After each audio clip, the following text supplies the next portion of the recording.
I am Lisa from Carter Realty Group. Carter Realty Group is on the west side of Joliet. This is our hometown. I was born and raised here. I actually was born and raised right in the next block on Desplain Street. So, so this is South End is my neighborhood. So I wanted to thank you guys for being here. But Carter Realty Group is a realty group that's been in existence for almost 12 years, 11 years. It is a Black-owned, veteran-owned, woman-owned agency. Thank you. So I'm very proud to be one of the members, one of the agents of that realty group. My background is actually in customer service and sales. So what happened is when COVID happened, my life changed a little bit, but guess what? I'm okay with that. Like, it was supposed to be that, right? I've always said to myself, please God, lead me into my purpose. So I know my purpose is customer service because I love doing it. No matter where I've been, I've had to reinvent myself. Don't get me wrong, because it's trying. But that is, I know that's where I'm supposed to be, in service, in customer service. So I'm going to take a moment and have the panel introduce themselves, and then we'll get into the thick of things, okay? Well, good afternoon, everyone. My name is Dan Pagano. I'm with Wintrust Mortgage. I'm going to talk to you today about not only first-time home ownership, but also home ownership. Hello, everyone. My name is Jerhan Cameron. I do the credit repair for Carter Realty. So if you're looking for a home and you're like, hey, I think I'm right there on the cusp, etc., I'm here to help you to say, let's see how we can move that so that you'll be able to purchase a home. Good afternoon, everyone. My name is Randall Moffitt. I'm one of Carmen's top agents, and I'm just here if you guys got any questions or anything. Maybe I can clear some stuff up for you. You see what he did there? You see what he did? Top agent. I see that. But he's not wrong. So we got a lot of great agents at the agency. So what we're going to talk about today, this series for today is going to talk about home buying, home ownership, selling, the market a little bit. We're going to touch just a little bit because there was a question about asset management groups. Dan actually is going to touch on that just a little bit. But anything that we don't cover in this session, all of us are available to you. That's what this is about. This is not just gathering information. This is about putting things into action.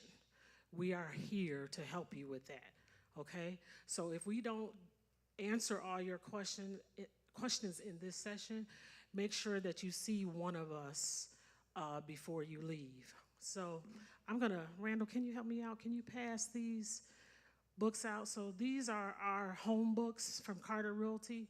In the back of these home books, there are places where you can take notes. If you don't have a notebook, we back in school, y'all. Y'all didn't know that, did you? If you're not learning, you're not growing, right? And I think I got extra pens somewhere too out in the hallway if we need some as well. So I anticipated we may need some pens. So does anybody need a pen? Anybody? Can you grab the, oh, okay, thank you. Jerhan's gonna grab the pens for us. So let me get the book, make sure I stay on track. So the one thing that Carter Realty does, no matter whether you're buying or selling, because buying or selling is, let's get an understanding right now. It is not easy, okay? The process can be very cumbersome, frustrating. It can be long, it can be short, it can be intrusive. And what I mean by intrusive, there's a lot of gathering of personal information that we must do, not only as agents, but especially as a credit improvement agent, right? As well as the lender. The lender's gonna get a microscope. But so I just want you guys to understand that if you do, Matter of fact, who has bought a home before? Fantastic. How long ago? 13 years. Do you remember everything you went through in those 13 years? Exactly. Right? So that's why, did you use an agent when you purchased? Would you use an agent again? You don't know? Okay. That's honest. That's honest, because there's a lot out there as to our value and what we bring to the table, but I guarantee you I'm gonna solidify that in these next 2 hours, right? Okay. So the buying and selling process, who has sold a home? Who sold a home? Okay. How long ago? 6 months ago? And how did that experience go? Okay. Tell me why not the best? You got an offer and it wasn't what you wanted. Tell me what happened. It was good? Okay. So not the best, but that part was good. Okay, gotcha. What makes it not the best for you? Because none of it is easy, right? So what's not the best? When you said that, what came to mind?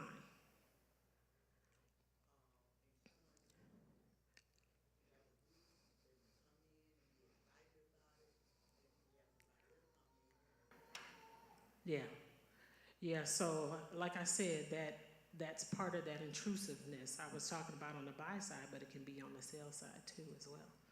So, but we're gonna concentrate in this next hour probably about the buying and preparation, right?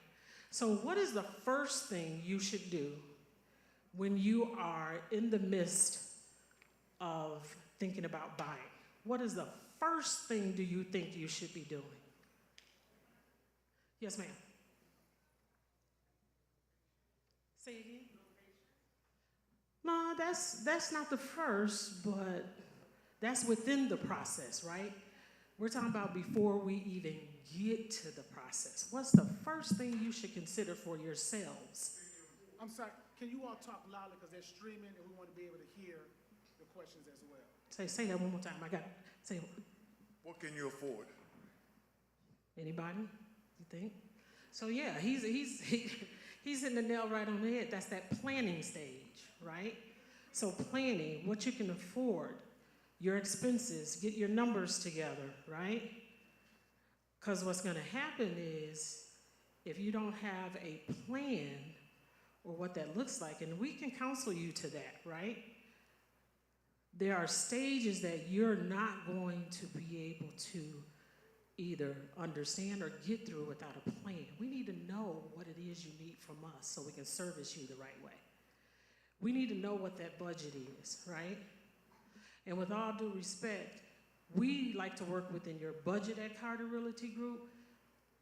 We don't care if you get approved for $300,000, but if your wallet says you can only afford $200,000, let's have that conversation, okay? Because what's important is not just the buying, but the sustainability. What is happening is across the USA, African Americans, not minorities, hear what I'm saying. African Americans are losing a percentage of the market in droves. We are the lowest in terms of ownership.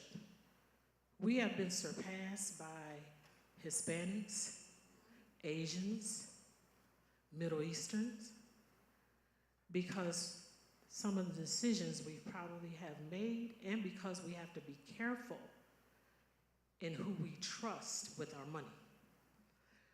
We have these two individuals here because we have gained a partnership.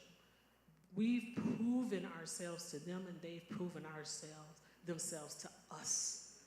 So whoever you go with, make sure you go with someone that has partners that are working for us, for you. Okay, keep that in mind. But please, why are we the lowest? I think a couple of things have happened. I think, one, we buy above our means. And I think also some of the past lending practices may have gotten us into mortgages that we could not handle. So that's part of the issues that we're having. It is noted. I didn't bring articles with me, but I'll be glad to pull some things up that shows that when it comes to practices in minorities on home ownership, there's been some bad practices in the past. Has that been regulated since? Yes, but we still have our own responsibility to ourselves not to buy at $300,000 if $200,000 is best for us. We do have accountability in that. And that's what I want to talk about today is our accountability, right? In that, and how do we get step by step, 1 foot at a time, 1 foot in front of the other, not getting too far in front of ourselves and preparing ourselves for the responsibility. Because remember, home ownership is a huge responsibility, not only to you, but to your neighborhood around you, because your value is based, their value is based on your value is based on their value. It goes the same way. We got to keep our values up, right? So we're going to talk about a little bit of that today. But I want to get, so planning is one of the first things. What else do we need to do? So in planning in our budget, right? What else within our budget do we need to do? Yes.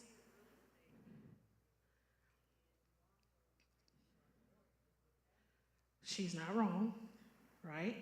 So you do need a real estate agent. We do recommend a lawyer because even me with the legal jargon, we will have a lawyer here next week too, by the way. But even some of the legal jargon and some of the things on the contract, I know the contract, but when it comes to that negotiation part, once we have a contract, then we leave that up to the attorneys, right? But what else do we need to do? How do we prepare ourselves for purchasing? We're planning, what else are we doing? There we go, right? So we're working on being qualified, right? Because a bank will not let you purchase unless you are qualified, right? So not only planning, buying with our means, qualification, what else must we do? Anybody else?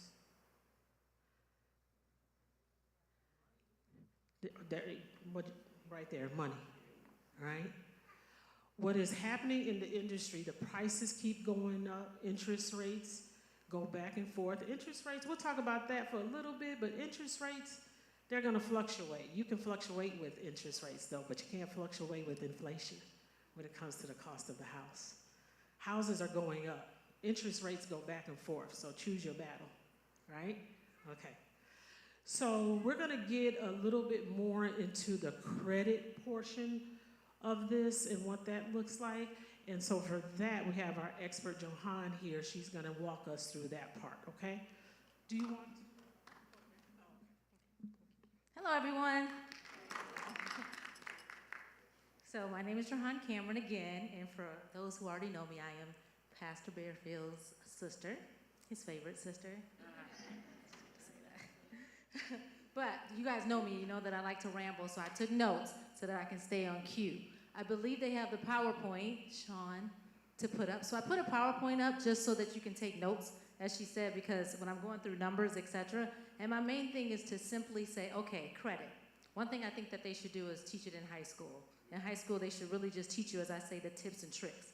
And so I can't do a deep dive unless I have your credit report in front of me, but I want to show you tips and tricks that I say, hey, if we would have known this coming out of high school, it would have helped to say, oh, okay. So one thing I'll tell people, they'll be like, oh, I have bad credit, I can't do this.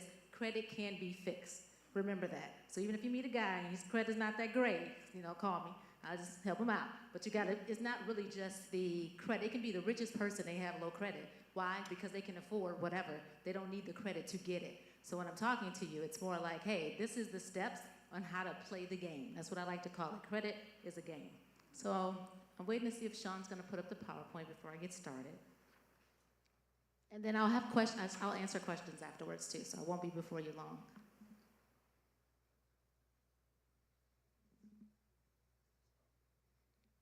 He said it's coming. But while it's coming, I'll just talk. So, main thing about credit is the FICO score. Yeah, there we go. So it's your FICO score, and most people are like, well, what is that? It's just simply it says Fair, Isaac and Company. That's what FICO stands for. But the main thing that I like to show people is that, hey, what do I do? How do I get started? When she said, what's the first step? you can get a copy of your credit report. So write this down. I don't have it on a PowerPoint, but there are three different places you can go. If you go to annualcreditreport.com, so write that down, annualcreditreport.com.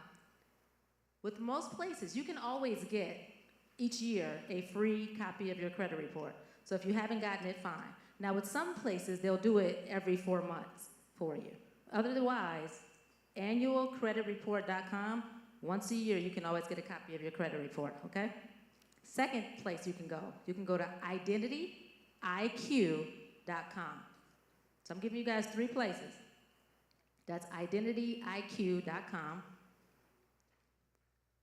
And then the last one is Experian.com.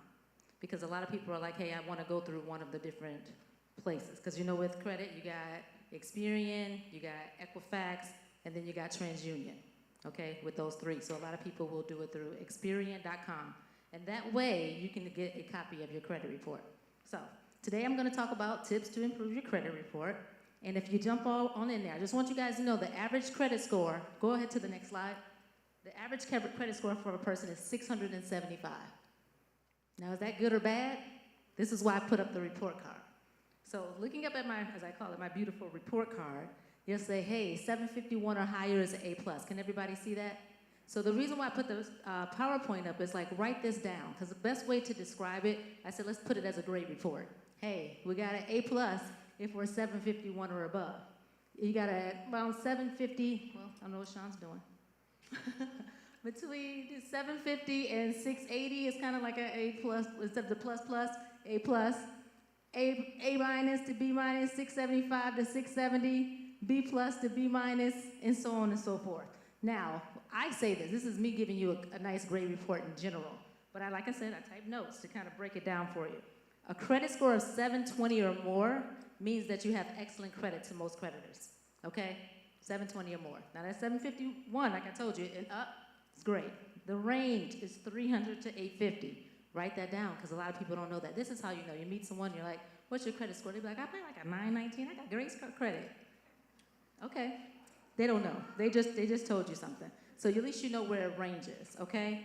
Second thing, a credit score between 680 and 717, it basically means you have good credit and you probably won't have too many loan or credit people that won't, disqualify you, but it may not qualify for the best available rates. So that's when it comes to the different numbers, where it's like, hey, if I have this, you know how, I'll say it, my mom had great credit. We would go into the car dealership and they'd be like, you can have anything you want. I'm like, no, she can't.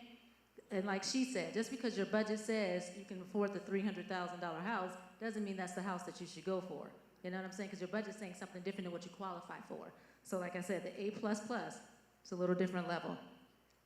A credit score between 620 and 679, just writing that down, between 620 and 679. Now that will prompt most lenders to take a closer look at you, because what they're looking at is they're basically saying, hey, how's their financial health? It's kind of teeter-tottering, but it's not bad, but that's what they're looking at. Remember, I said the average person is 675, but you may still have a pretty good chance to qualify the credit that you want. Now, when I look at scores that are between 570 and 619, they're considered a higher risk, okay? And you will just immediately, they'll take you out of the running, that interest rate for that car loan is going to be very, very high. And then any credit score below 570, seriously, I always say that's where you're going to probably have to get some credit and some loans because you're not going to really thrive on that. So any questions between that, just write them down, let me know. But I did that as a credit score to kind of say, hey, let's look at a report card and see how if they broke this down for us in high school, I promise you it'll help us out so much. So knowing that, we'll then go to my next portion of it. Okay, next slide.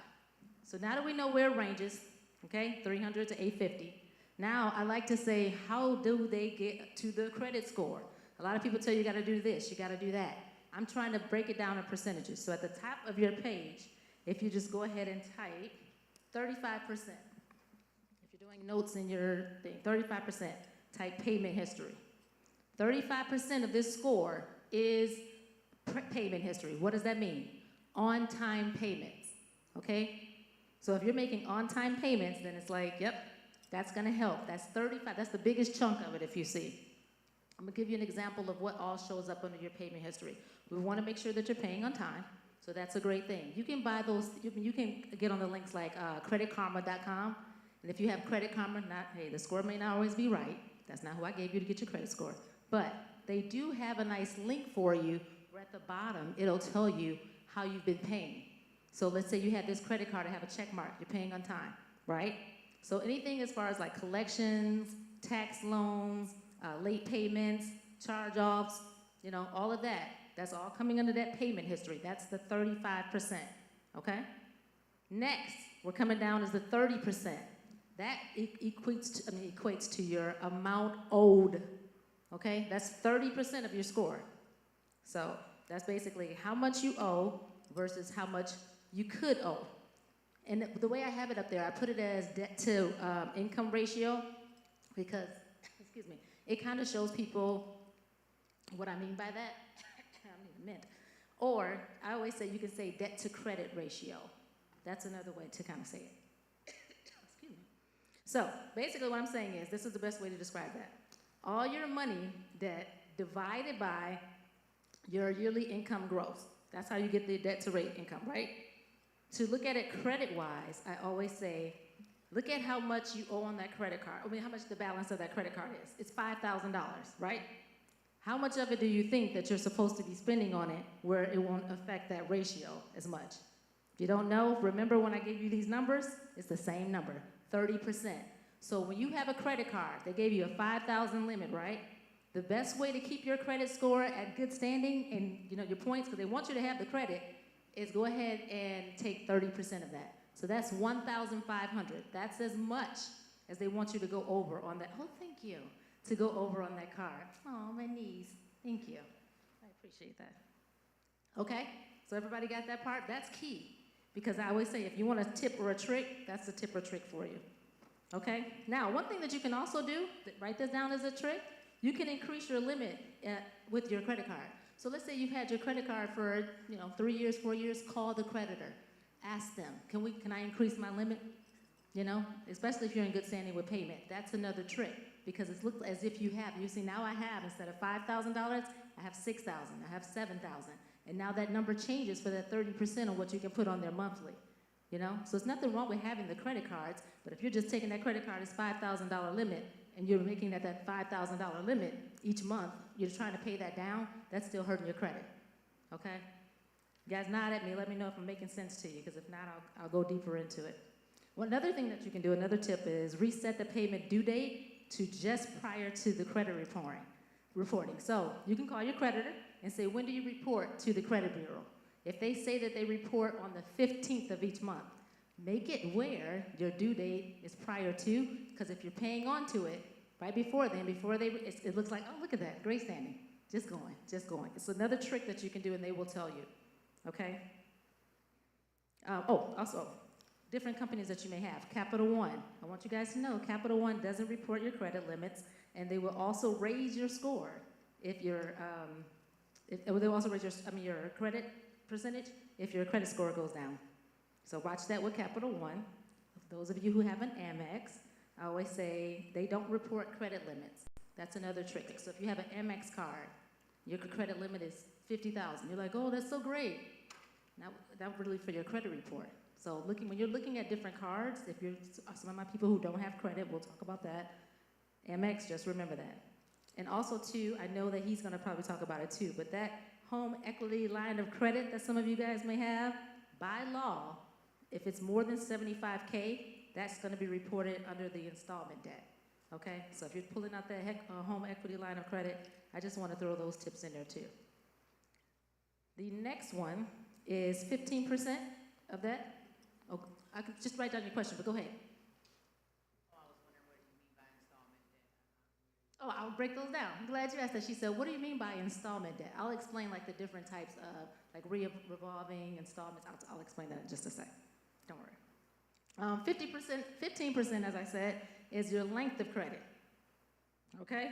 This is where a lot of people, one of my biggest tips that they love, but they're not really listening to how I said to do it. So the average age of your open accounts, the longer the better. okay? So if you are paying off a credit card, you had that credit card for 10 years, and you're like, okay, Jahan said pay it off. I done got to pay it down. I'm closing that account, so I don't use that card anymore. No, don't do that. People will tell you that. Do not do that. Why? Because you have 10 years on that card. I want you to go ahead and keep that card because that 10-year helps. So remember, 15% of it is the length of credit. Another trick that people love with this is they call it the piggyback. I'll touch on it again at the end when I say write down the tips. When they say piggyback, you'll hear someone say, hey, grandma has had her credit card for 50 years. Grandma's credit limit is $50,000, okay? Grandma pays her credit card on time. What do you do when I say piggyback? That's one of the tricks that most people will tell you to do to boost your credit quickly. Ask grandma, Grandma, can I get on your credit card? I want to get on there as a user on the card, meaning that I'm an authorized user on the card. Grandma, she's going to be like, no, honey, I don't trust you. I don't trust how you going, I see how you be spending money. Or grandma's like, no, baby, I don't trust you. Say, Grandma, this is what I want you to do. I want you to put me as on your card, but I'm not going to use it. When it comes, cut it up, Grandma. Cut it up. I'm not going to be able to use it. I don't have access. I can't call the credit company and say, hey, do this or that. Cut it up. It's going to come to your address. I don't want it. I just want to be on your particular card. Why? Because again, length of credit is 15% boost. You know, so I'm using that as an example. Now there's tricks to this. Now I'm giving you guys different tricks, but when we ever sit down, if you're really trying to change your credit, also remember, if grandma just got that card 2 days ago, or if my grandma just got that card 3 years ago, that could hurt you if one of your long-standing cards is 15 years. You know what I'm saying? So it's more into it than it is, because most people just go with the piggyback. Like, oh, my friend has great credit, and she's had her credit card, so I'm going to go ahead and get on there so I can boost my credit. And then you'll be like, oh my gosh, my credit went down. Why? Because grandma only had it for 2 years, and your longest-standing is 10 years. And so it goes into a whole percentage on how long you've had credit, and that just brought it down. Okay? So that's another trick. You can go ahead and go to the next slide. I'll go into my final portion of tips. That way people can ask questions. So if you can see that, I kind of just went over just everything that I kind of said before, but you want to, I can't read that up there, so I'll read it down here. You want to make sure that you make your payments on time, okay? Pay down your debt over time. When I say pay down your debt, for example, you got your income tax. When you get your income tax, instead of, put some in your savings, but go ahead and start paying down that debt, okay? That's one tip that I always say. A lot of people aren't doing that. Piggyback, I just gave you the piggyback tip. Another one is use secured credit cards. And some people say, well, what do you mean by secured? There are ways that you can go ahead and get a secured credit card. You're going to go ahead and give that particular lender $350. That's now your credit. So they're going to put it on a card, and you're basically spending that credit card as if it's a regular credit card, but it's really your $350. But that's a credit card, so it's on there. So you want to go ahead. That's a great tip that I always say. Another thing that I have up there is, pay under 2 years. So anything that's under those 2 years, that's on there. So like say you got the debt and it's, say it's 2 years old, you want to make sure those are paid, okay? Especially those newer ones. You want to make sure that those are paid. Be patient.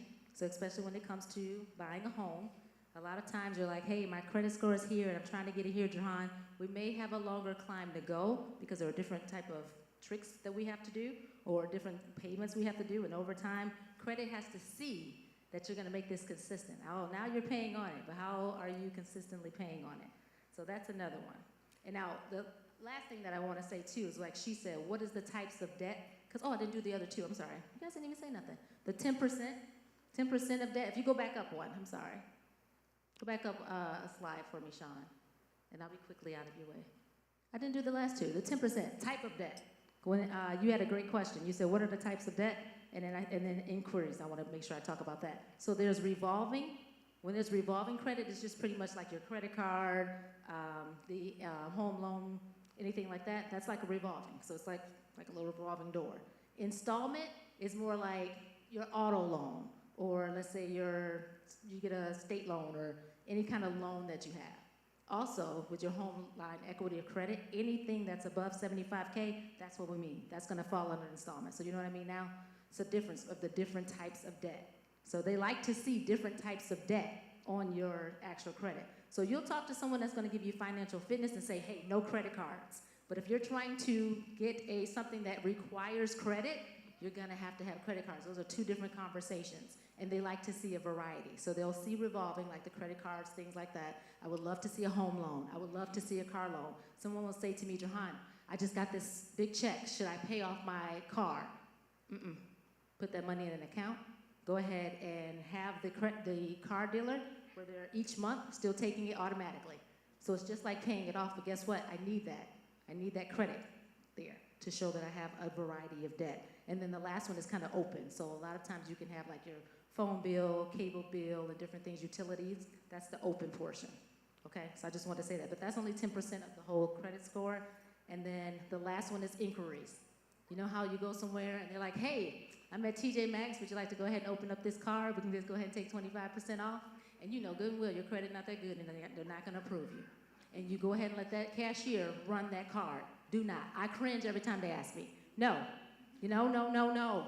Why? Because that's a hard inquiry. When you have a hard inquiry, that counts against your score. It can range from 5 points to 30 points. That's coming off your score. We have a goal here. We're trying to buy a house. I don't need you to go into TJ Maxx and get another card. Now, if we're building credit, that's a different conversation. But that's hard inquiry. Now, soft inquiry. You can ask the person, and they'll say to you, hey, this is a soft inquiry. Or you can ask them, hey, is that hard or soft? The difference is a soft inquiry on your credit, that's basically, hey, that's not going to count. It's not going to show. So just give you an example. Like a hard would be like a car loan, a home loan. If you're a renter, like they're pulling your credit, see if I can go ahead and rent this home to you. That's a hard one. Credit card, any of that. And it's usually within that 30 days or so. So let's say you do a car loan, you go over to this dealer, they run your credit, you go to another dealer, they run your credit, and you're like, oh no, Jahan, it's too hard. It's not. Within 30 days, if you're looking for a vehicle, then guess what? That's all still gonna be one. Same with the house. So, you know, you talk to the Carter Realty and the finance person is running these different banks, don't worry, it's still gonna be the one within that 30 to 45 days, okay? So that still counts as one, don't panic. That doesn't work with credit cards. You decide you wanna get a credit card here, get a credit card here, it's a hard inquiry. It's a little different, okay? Soft, examples of soft, like for instance, I work in insurance. They run your credit, yes they do, when they're about to give you car insurance, but it's a soft hit. That's not gonna hit it, okay? Background checks, you're applying for a job, they do a background check, yep, they ran it, okay? But it's soft, okay? Utilities, different things like that. A loan application could also be soft, okay? So I wanted to say that. You had a question about that. It can, it was a great question. She said, if I pay my vehicle off, can my credit go down? Yes, it can. Okay, it's kind of a twofold. It depends what else. So like, I would have to really look at your credit report, and let's just say you were at Carter Realty and you said, oh, Jahan, I'm right here. To get the home, I need 720. Okay, I'm just saying with Carter, it's really, what is it, 690? What do you guys have it at? To get a loan? 580? Okay, so say it's 580. You're right here at 570. Well, no, you're right here at 580. You're right here at 580. And then you pay off the car. And we're like, wait, you paid off the car because you're like, oh, I'm about to buy a house, accept and pay it off. And then it dropped. Now you're at the 570. It will eventually go back up, but just so you know, yeah. So I'm not saying don't pay your car note. I'm not saying it's a great gift when at the end you paid it off. I'm saying when people hit that big money, they're like, I'm just gonna pay it off. But do you have a variety where it's still gonna sustain your score? What was your other question? It depends on everything else that's on your, so going back to the payment history and everything that's on your credit, you can usually see a change, sometimes within 30 days, but sometimes it may take like up to a year. But it depends on what other variety you have on your actual credit report. So for example, if that's the only thing I have, I just have my car and maybe 2 credit cards. You know, where's my variety? See what I'm saying? So that's where it hurts. It's not gonna hurt it too drastically depending on how everything else is going, but just know your score is going down. Because we need something. We like it. Yes, can we use the mic? We can't hear you guys on the stream. Oh, When you guys are asking questions, can we use the mic? okay. And I'll step down because I'll still answer questions, but after me is coming up is Dan. And Dan's gonna go into mortgage and money and basically how to leverage your existing home, if you have one. If you're like, hey, I don't need to buy a home, Gerard, but I want to go ahead and get me an investment property. Yep, that's where Dan's going to come in. And then if you Actually, I've got a question a for you, question for and a compliment. I've never heard that tip about adjusting your payment date, and I thought that was fantastic. Oh, thank you. Yeah. So my question is, and this is one I see all the time, so I want it to be answered for the group. What is the difference between paying a collection or getting a letter for deletion? Oh, that's a great question. And that can go into so many different ways. I'm glad you said that. A lot of people think that, hey, I went ahead and I have a collection and I didn't pay it. You're asking if they didn't pay it? The difference between paying it or getting a letter for deletion. Yes, the difference between paying and letter of deletion. You paid it, guess what? It's still there on your credit. It's still there. You paid them. You have to make sure that you get a letter of deletion. That's what he wants me to say to you. That's basically what you want. A lot of people will say, hey, I've been working with whomever, and I'm going to go ahead and make sure I pay off all my debt and everything else, and you just go ahead and pay that collection company. Guess what? When you get your report, it's still sitting down there. It just says 0 now, but it's still sitting down there. That's still negative. They're still looking at that. You tell them, no, I want it off. Take it off. And you want them to send you a letter. It's a great question. Any other questions? Don't let her go without asking. So we're getting a letter from, You're getting a letter from the collection agency. So you went ahead and got a collections that said, hey, you didn't pay your credit card, and they went ahead and sold that collection over to Johnny Jones Collection Agency.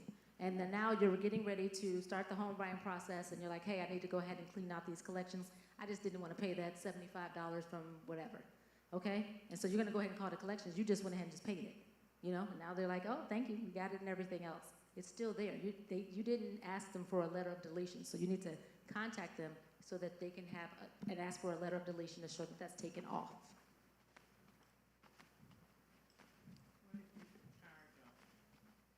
If it's a charge-off, it's still going to show. It shows charge-off on the actual report. Good question. Ask them to delete it. Okay, I'm going to pass it on over. I have a question. Okay, go ahead. So that subject kind of brings up a few things when it comes to credit, right? Because bad credit is bad credit, Yes. right? That's why I gave you the great report. Yep. So bad credit is bad credit. How can you, what's the counter to having bad credit? What is the solution to get your credit score up if you have bad credit? Is it the payoff? Well, the Or- solution is a lot of, as I say, tips and tricks you can do. The main thing, as you said, the top one was what? Y'all tell me, what was the top one? Payment history. Somebody said it, I think. Okay. Yes. So the top thing is that creditors, they're not slow. So just because you decided to go in and say, hey, or you ask grandma to help pay off different debts that you have because you're trying to buy a home, and you're like, Johan, my credit score isn't moving. We see your history. You just went ahead and paid off a couple credit cards, which is good, but I don't see your history. I don't trust you yet. I don't see that you're going to pay consistently. You know what I'm saying? So you want to make sure that you're paying consistently. If you can afford to get on automatic payments on different things that you have, do that. Because that way you're not, oops, I missed that payment. Another tip too, let's say you paid consistently, and then that 1 month something came up, etc., and you missed it, and guess what? They reported it to the creditor, and now you have that X. Instead of a check mark to say you paid on time, call your credit card company and say, hey, I've been an outstanding payer thus far. Can you have that changed? They will change it. Well, they can, is what I'll say. So ask, yes.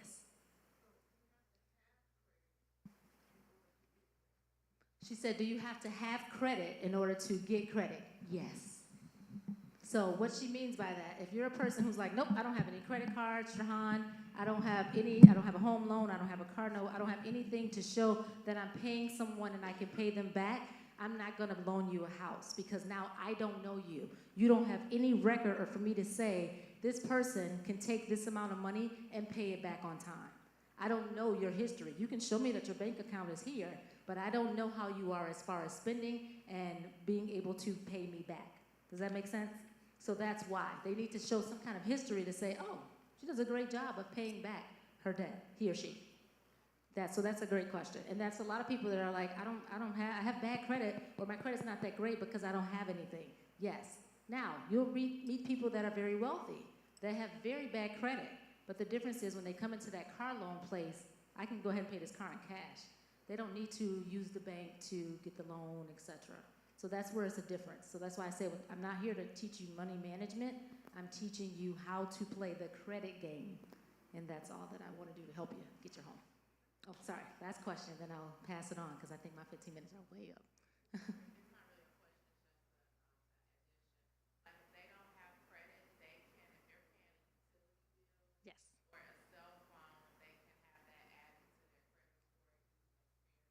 Yes. Yes, did you guys hear? What she said is, hey, if you don't have any credit, goes back to when I said the different types of loans that you can have when it goes into it, but that's just a small percentage. You can always have your cable bill and utility bills through Experian, making sure that it's showing on your credit. But you'll need more than that. But yes, that is a good tip. Thank you. I'd like to add something as well. So there are a few local banks that have some programs that for people just establishing their credit where they will loan you $1,000, not actually give you the money. They'll open an account for you, put the $1,000 in, and you make 12 months worth of payments. It's like $85. And at the end of the 12 months, that $1,000 is yours. But while you're making your on-time payments, they report to all 3 credit agencies that you are making timely payments at the right amount. So that'll also help you boost your credit as well, or build it, I'm sorry. For those who can't go out and just get a secured card or a regular card, that's a perfect way to start. Like I said, at the end of it, you got $1,000, and during the whole year, you've been reporting 12 months on-time payments to all 3 credit agencies, and that'll establish some credit for you. And there's tons of tips and tricks. I don't have the time to go over all of them, but that's what we're here for. So looking at your credit report, like I said, very first thing, get your credit report. See what's on there. See what your number is. And also, even things you have to look at. There's 3 different credit bureaus. TransUnion may have something on here that you're like, that's not mine, what is that? And then Experian does not. We need to hurry up and get that off. What is this? Okay? But you also got to be careful. If there's something that's on Experian and it's over on TransUnion, you know it's yours. I don't want Experian to find out. So let me hurry up and get this cleared on up. You know what I mean? So it's not, okay, well, let me call Experian and let them know, hey, I got a debt over here too that I don't see reporting on your side. Because also it depends on whatever you're getting a loan. Some don't look at Equifax at all. They just look at TransUnion. So, go ahead. I was going to ask you, why do the credit companies, when you did your credit report Experian, TransUnion, Equifax, why did you do 3? You did have 3 different credit scores. Yes, that's what I'm saying. You have 3 different. You have to look at the score, and you have to look at your actual report and see what's the difference. Because I guarantee it's something different on one versus the other. So yeah, that's a great question though. Just to piggyback on that question though a little bit, what happens, and Johan could probably tell you this, is depending on also where you live, certain business entities pull based on regional reporting too. So if TransUnion is a Midwest reporting group and there's a company in the Midwest, they may elect to pull from TransUnion because they are known to have, I guess, viable or best information in that region. So if Experian pulls from the East Coast, then most businesses will probably, so each business does not use the same bureau necessarily to pull your information. That's why you see different reporting that can affect your credit report. But the bottom line is, there is, and Jahan can talk to this, and even Dan, but generally your FICO score, very important, Jahan could probably talk to this better, but your FICO score is the most consistent one that lenders would probably use in order to determine your viability in order to get a loan. But Jahan can speak to that a half a second as far as, did I say that good? You said it great. Okay. You said it great. I And told that's you, why I said, I'm when a you're looking realtor. at it, get a copy of your credit report. There's nothing else that you have, because there's so many tips and tricks we can say. It's things with addresses you can do. You got all these old addresses that's connected to this or that, and that's pulling, and different things are coming to that. It's all kind of tips and tricks that I can sit up here and do. The reason why I had you write down the ones that are up there, those are the main ones. That piggyback works, but also ask me about it before you do it, because like I said, I had someone do it, and they're like, it went down, but the person just got the credit card 3 years ago. That's why, so things like that, you just want to go ahead and make sure that you go into it. Thank you, Jahan, please, thank you. So just a couple of things before we move on to the next presenter. We are recording this, so that's why I was trying to run to give the microphone at the end. If you do have a question, if you could please stand at the middle microphone so that we can capture your question. The reason why is we want to make sure that the church can share this information with other groups and just capture the information, because this is important information.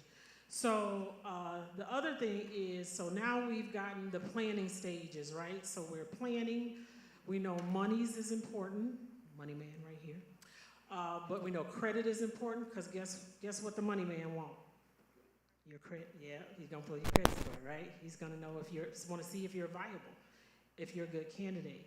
So our next section is gonna be about planning and money. So the one thing I want to say about money too, please don't. The myth is, I think sometimes, is that there are loans out there that can help you purchase, but those loans need qualifications. First-time home buyer program, things of that nature. That does not mean you do not need, like this lady said, money in the bank. That is not what that means. We gotta stop thinking like that, right? Money in the bank.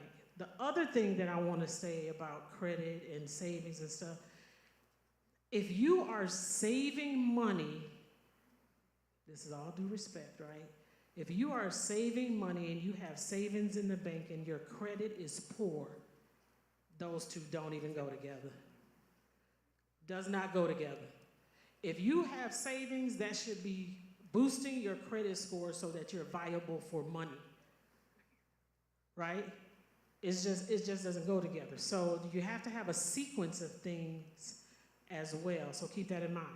And as a realtor will tell you in their consultation, there are certain monies you need up front too. So you gotta have something in the bank for me to even get you into houses to see. There's certain things you have to do. Once I got a contract, there's about 4 things before you even get to the closing table and get to the money, right? Even the grant money. There are about 4 things you have to pay for out of pocket before you even sign on the dotted line for the loan. So you have to have monies in the bank.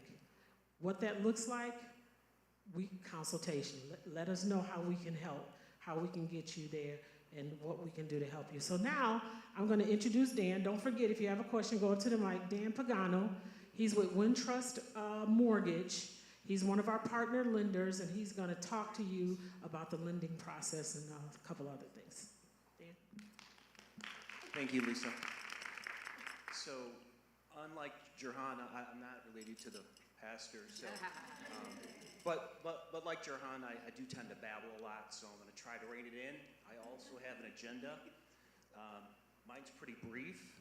I learned this phrase called WAIT. It stands for Why Am I Talking? And I learned that when you're speaking, you should probably have a purpose. So my agenda is pretty simple. I've got why Wintrust, why Dan, and I've got what's in it for me. I feel like everybody who's listening has a what's in it for me filter, and I want to scratch that today. I want to make sure we get that satisfied. And then I've got Q&A, so that's my agenda. So, fact check me. Wintrust. So before we talk about Wintrust Mortgage, which is the mortgage company I work for, I make that delineation because I think it's important. I think it's important that I work at a mortgage company, not a bank. So most of the big box banks, and Wintrust is pretty big, by the way, we have 200 branches. But most of the big box banks, mortgage is a profit center for the bank. And it's also what they call, in my world, a sticky product. Sticky product, code for, you keep mortgages a long time, average 4 to 7 years.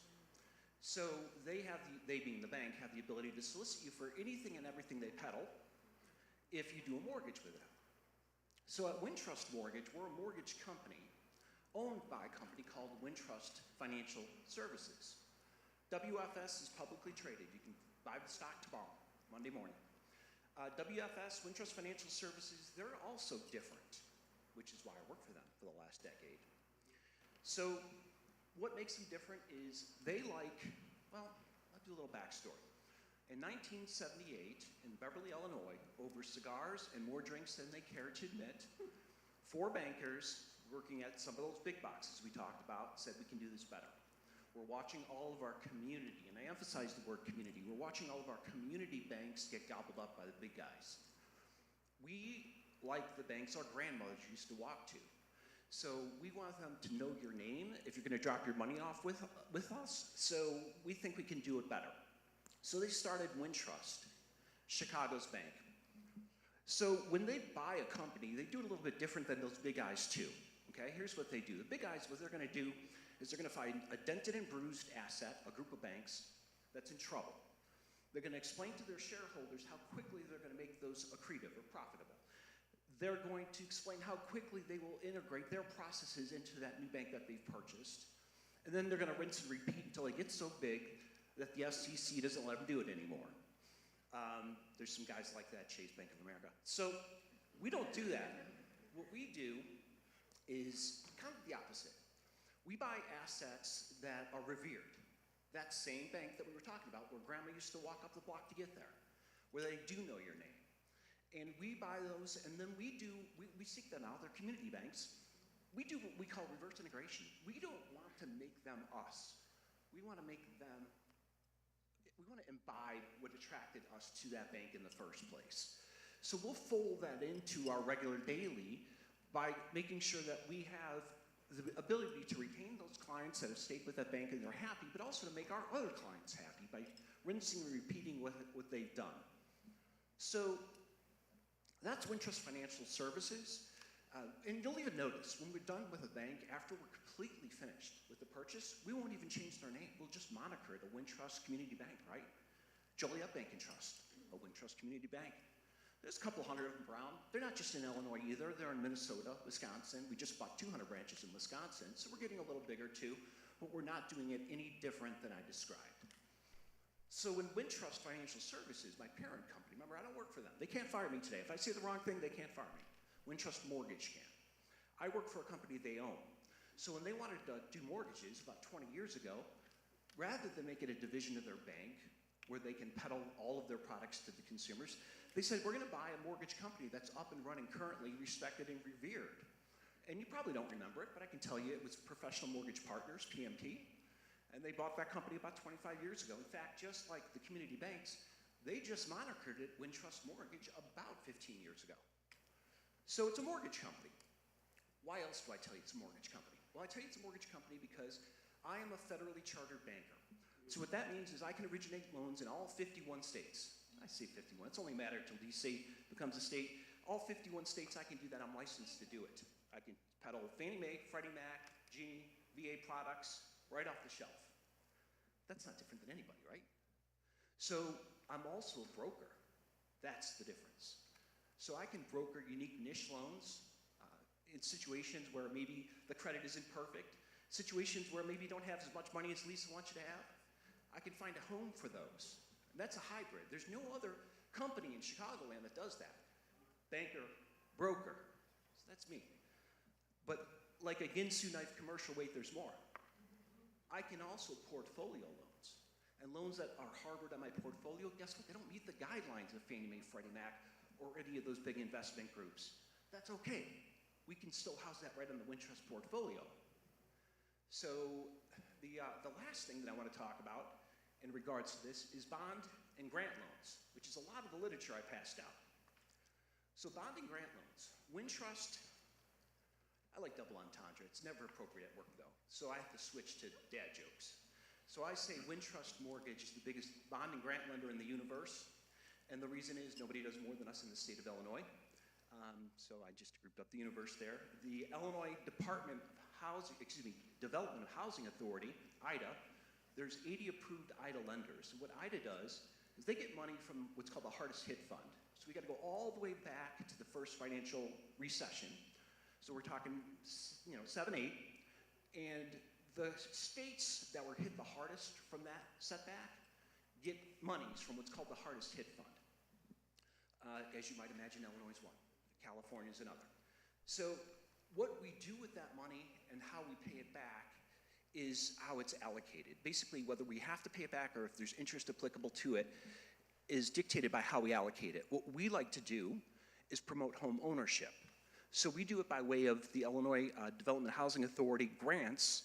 There can be as little as 4% of your purchase price, which is the one we gravitate to, but they can be as much as 10% as well. We gravitate to the lower ones because they're forgivable. Forgivable, you don't have to pay them back over time. So there's only 80 approved IDA lenders in Illinois. Of the 80, if you were to call all 80 of them, they would have the identical rates and the identical terms. The only thing different would be a loan origination fee, which were the lowest of what is allowed. So you're going to get the same, you're just not going to be working with number one. That's IDA. That's one grant. We have 27 prevalent grants. So I want to talk to you about one I'm really excited about. I'm one of 14 lenders in the country piloting this with Fannie Mae. If you were to Google it, if you were to Google Home Ready, you'd get pages and pages and pages of information. And here's what you'd find out. You'd find out Home Ready is a loan for people who maybe have a lower down payment, are maybe first-time home buyers, but they can be repeat home buyers. They're going to have a reduced mortgage insurance premium, and the rate will not have, and I'll teach you guys a term, this is worth writing down, LLPA, Loan Level Pricing Adjustments. Jerhan was talking about 720 FICO scores and how that's considered excellent. You know what? Before last year, anything above 720, if I said it once, I've said it 1,000 times, it's part of my shtick. Anything above 720 is bragging rights at a cocktail party. That's all it is, until last year. Last year, Fannie Mae and Freddie Mac added a bunch of LLPAs, loan level pricing adjustments, that impact your FICO at 730, 740, 750, 760, 770, and 780. So how do you get the best rate? Well, there's two ways. One, you can have a 780 FICO score. I don't have a 780 FICO score. Two is you can get a Home Ready loan. And all those loan level pricing adjustments are removed. So if you were to Google Home Ready, that's what you'd learn. And there'd be pages on it. If you were to Google Home Ready first, I did it, you won't see anything. Put that in quotes, you're not gonna find anything on that. Because we're one of 14 lenders with Home Ready First. Here's what Home Ready First is. I'm gonna hand you, here's a great delineator about this. It depends on where you're moving from. Most of the grants depend on things like income, FICO score. You can't buy a home over a certain dollar amount, and other restrictions as well. With the Home Ready First, it's how you qualify for it is where you're leaving, what home you're leaving, whether you rent it, own it. So an example would be, just to have an awareness, put the address of this church into my search tool, and this church, any homes around here would qualify. I would say about 30% of the homes I put addresses in do qualify for this product. There's no income restriction. If you're here and you're making $100,000 a second, don't think I make too much money, I don't qualify for this. There's no income restrictions. You can buy a house as expensive as you want. It's gonna cap out at $766,550 for the loan amount, because that's the conforming loan amount. But here's what's gonna happen. If you qualify for this, because let's say you live in a house that the search engine says you qualify, then at that point, I'm gonna hand you no less than $5,750 at the closing table. Real good chance you're gonna get $6,500. It's gonna be one or the other. Also, if you need an appraisal, and more often than not you will, we're gonna hand you $500 toward the appraisal. So probably, show of hands is fine, you can shout it out too. Does everybody know the minimum amount you need on a conforming loan? The minimum you need to purchase a home with a conforming loan. Okay, so does anybody think it's 20%? Okay. 15, 10? I'm not seeing any hands, so I'll cut to the quick. It's 3. It's 3%. You know what you need for an FHA loan? And by the way, FHA loan isn't our first go-to. A lot of brokers will make it their first go-to. It's super profitable for them, but it's not our first go-to. We want to go to an FHA loan if we have to. FHA loan, 3.5% down, okay? Conventional, 3%. So we were talking about $300,000 and $200,000 houses. Let's say Lisa says, no, you can't do this. The bank says you can do 300, but we know your budget says 200. So what's the minimum down payment on a $200,000 house? The same $6,000 I'm gonna hand you. So now you didn't even save your down payment. Now you need the money that Lisa said for those 4 things that you're gonna need to do when you sign a contract. One's pay for an appraisal. Here's the good news. If you qualify for Home Ready First, I'm gonna give you that money back. But you still have to pay for it up front. You're gonna need to hire a lawyer. So you're gonna need a couple $1,000s off to the side. but you don't have to worry about the down payment. I got you. So that's one we're really excited about because, again, there's only 14 different lenders. Who's applied for a mortgage in the last couple of years? Anybody? Okay, cool. So you know when the mortgage loan officer hits the button to run your credit, about 4 or 5 people start calling you, right? They want to peddle their wares. Those are called trigger leads. Yeah, Experian sells them. Experian thinks you guys are worth 80 cents a piece. I don't. They do. They sell all your information. So you have to be sort of in the know on how to avoid that. By the way, it was probably 6 people when you did it. Now, because of the current environment and how tough things are and stressful things are, 20 people buy that lead. And they chirp on your phone, calls, texts, emails the entire time. After you've already closed already. And they're still calling you, wanting your business. So those are the types of things that you'll experience when you do apply for a mortgage. One of the ways that I'll hedge from that happening is when I'm doing your loan amount, I'll put it at $1. You're putting 50 cents down, so you're putting half down. I'll remove your phone numbers. I'll remove your email address just so that when I push that button, and I'll also send you a government opt-out where you can opt out of unsolicited calls, texts, and emails. And then when I push that button, even though some of that information is still available, I'm going to make a lot of that noise go away. But with that, we're looking at 3% down for a conventional loan. So those aren't the only grants that we have. I put a few more in the brochure that I passed out. Like I said, I couldn't put them all in there. We have 27. We have others. We have 27 prevalent ones. I like to add grants too. I learned about a grant through Carter Real Estate, $25,000 grant, Will County. They only have it a little bit, they have a few grants a year. They open it up a couple of times a year. You have to make a certain income to qualify, but you know what, we've got that grant now, so we can help somebody when it comes up. So if you hear about something and we haven't talked about it today, I can always add that too. So that's a little bit about Wintrust Financial Services, a little bit about Wintrust Mortgage, a little bit about myself. How do I bore you? I wish I had an event like this when I was 19, 18 years old. I bought my first place when I was 21. Nobody told me that I didn't have to spend the night on my brother's couch for 3 years and pay him I never rented in my life, unless you count the $300 a month I gave my brother. His wife's a good cook, though. I didn't have to pay for food. But I could have spent 3 less years on his couch because I could have bought earlier if I had been at a meeting like this. Nobody told me about grants. So that's one thing I want to leave behind. The other thing I want to leave behind is, remember that $200,000 house that I just gave you the down payment for? What if you're thinking that's not for me? Or I want to work on my credit, but I'm not ready yet. I'm not ready to focus on that. I've got too much stuff going on. Let's say you kick the can a year, okay? I don't know what prize I'm going to give. I wish I brought prizes, but I want somebody to tell me if the home appreciates at 5.6% a year. Since anyone's ever measured appreciation, 5.6%. Let's keep it easy. I like to do math in my head. Let's call it 5. Let's round it down. Let's call it 5. Okay? So if the home appreciates at 5% a year and you delay that $200,000 purchase 1 year, how much more is that house going to cost? Somebody shout out the answer. It's going to cost you $210, right? And if I'm the person who kicked the can a year, how much is it going to cost me? 1 year. $210, right? Almost. If I bought that house, it would have been my 10. So now it cost me 20 grand. All I did was wait 1 year.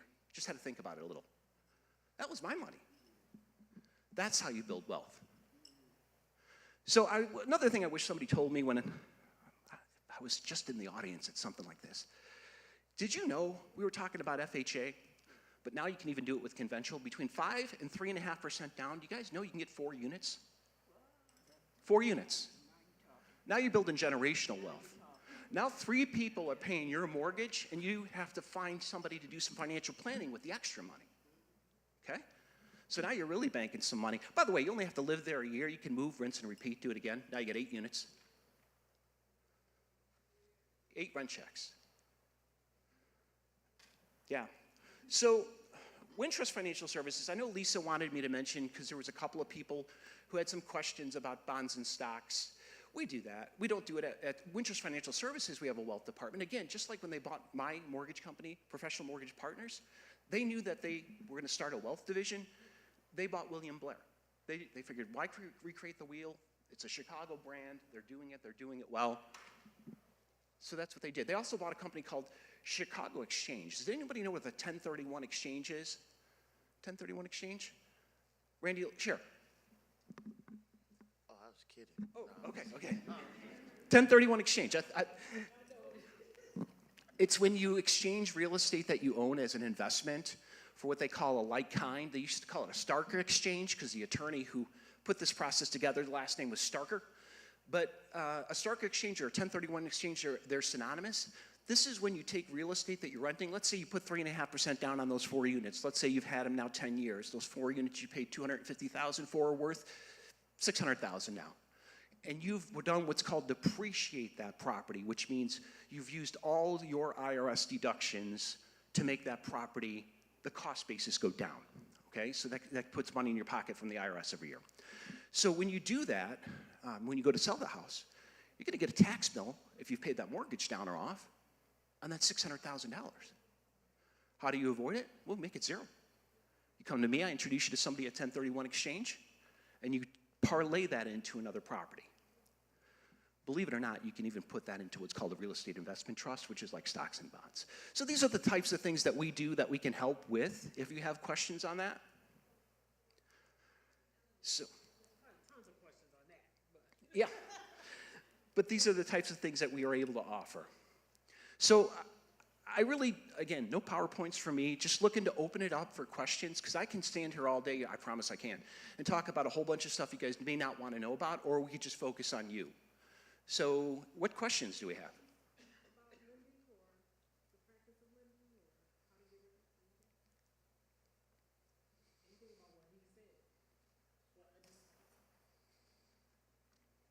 want to be clear again that you stated that there are grants that are available to aid and assist in this process. So it's not basically a lot where you have to have that money readily, you still have money in the bank. But there are a lot of other grant money that you can apply for, so that when we go through the mortgage portion of that, you all will then help to apply for those grants? Or do Yeah. you have to do that on your own? No, we'll talk through the steps. That's great. Thank you. So the steps are, first one, you already took it. You already took your first step. You thought about real estate. All right. Step 2, you're already there. You're here. You're listening to folks that do it for a living and been doing it 25 years, $2 billion in closed volume, 7,000 families. You're doing step 2. Step 3 is credit. What I will tell you is this, just keeping things specific. If it's a 620 or less, you probably want to seek out someone who professionally does credit for a living. That's it. If it's a 620 or more, we can usually work with it, and I've got a couple of subscription-based services that'll tell me exactly what to do to get the right FICO that we're looking for. Push these buttons, pull that lever. Lots of the tips and tricks that we heard here today. So depending on where you're at, that would be the next step. But let's assume you've got that 620 FICO or greater, and again, I can show you how to get it up from there. We can. Then the next step is pre-approval.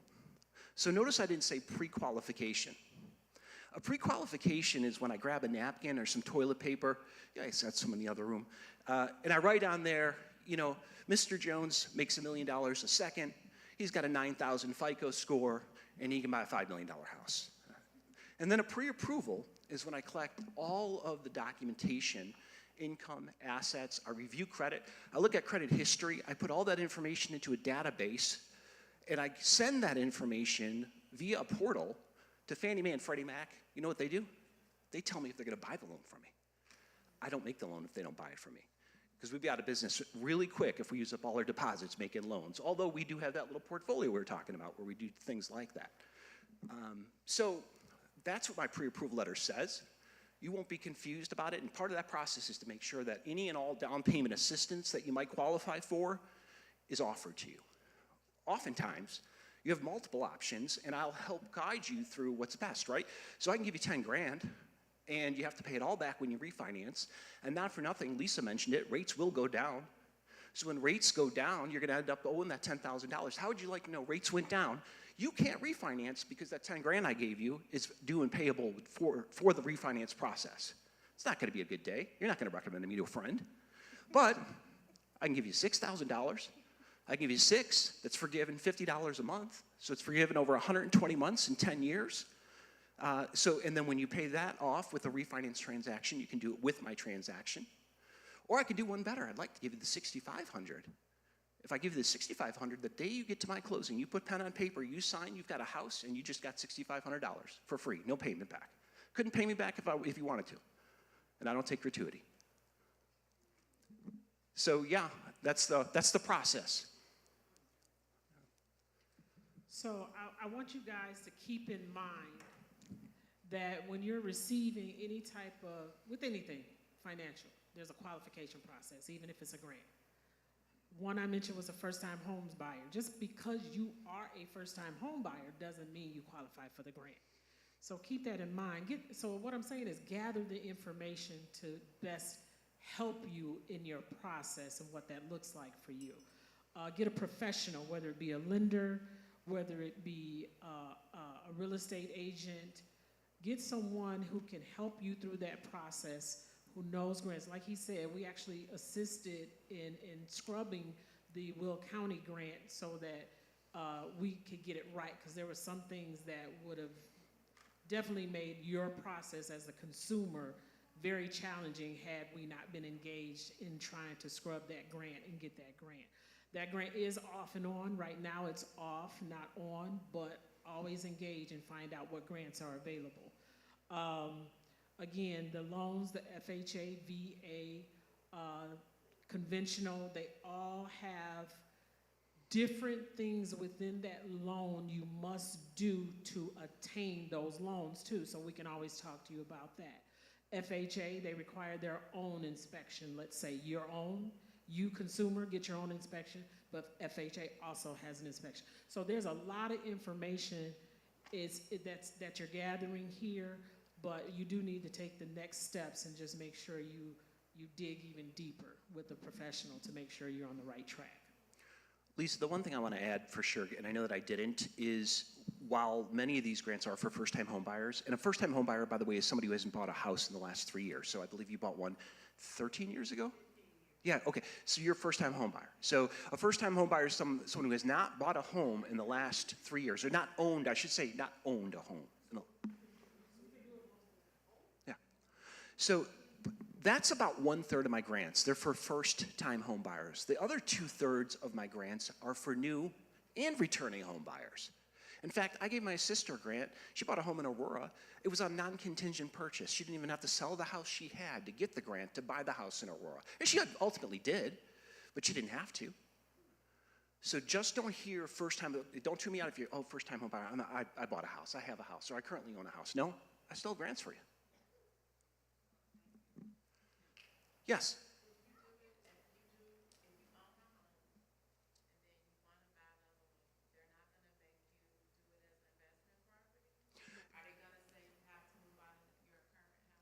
Here's what I'm going to tell you. The easiest answer is no. If your intent is to occupy that home, you're going to sign a note that says you're going to move into that home as your primary residence within 60 days. And if that's your intent, the answer is no. You're going to be able to move forward non-contingent with owner-occupied, not investment terms. Now, I will tell you, when Fannie Mae and Freddie Mac dropped the minimum requirement for multifamily down to 5%, we had a lot of gamers.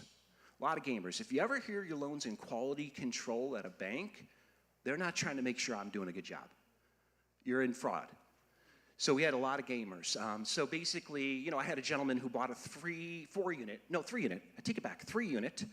He never moved into it 3 years ago. He said he moved into it. He moved into an apartment with his girlfriend, then bought a planned unit, a townhome.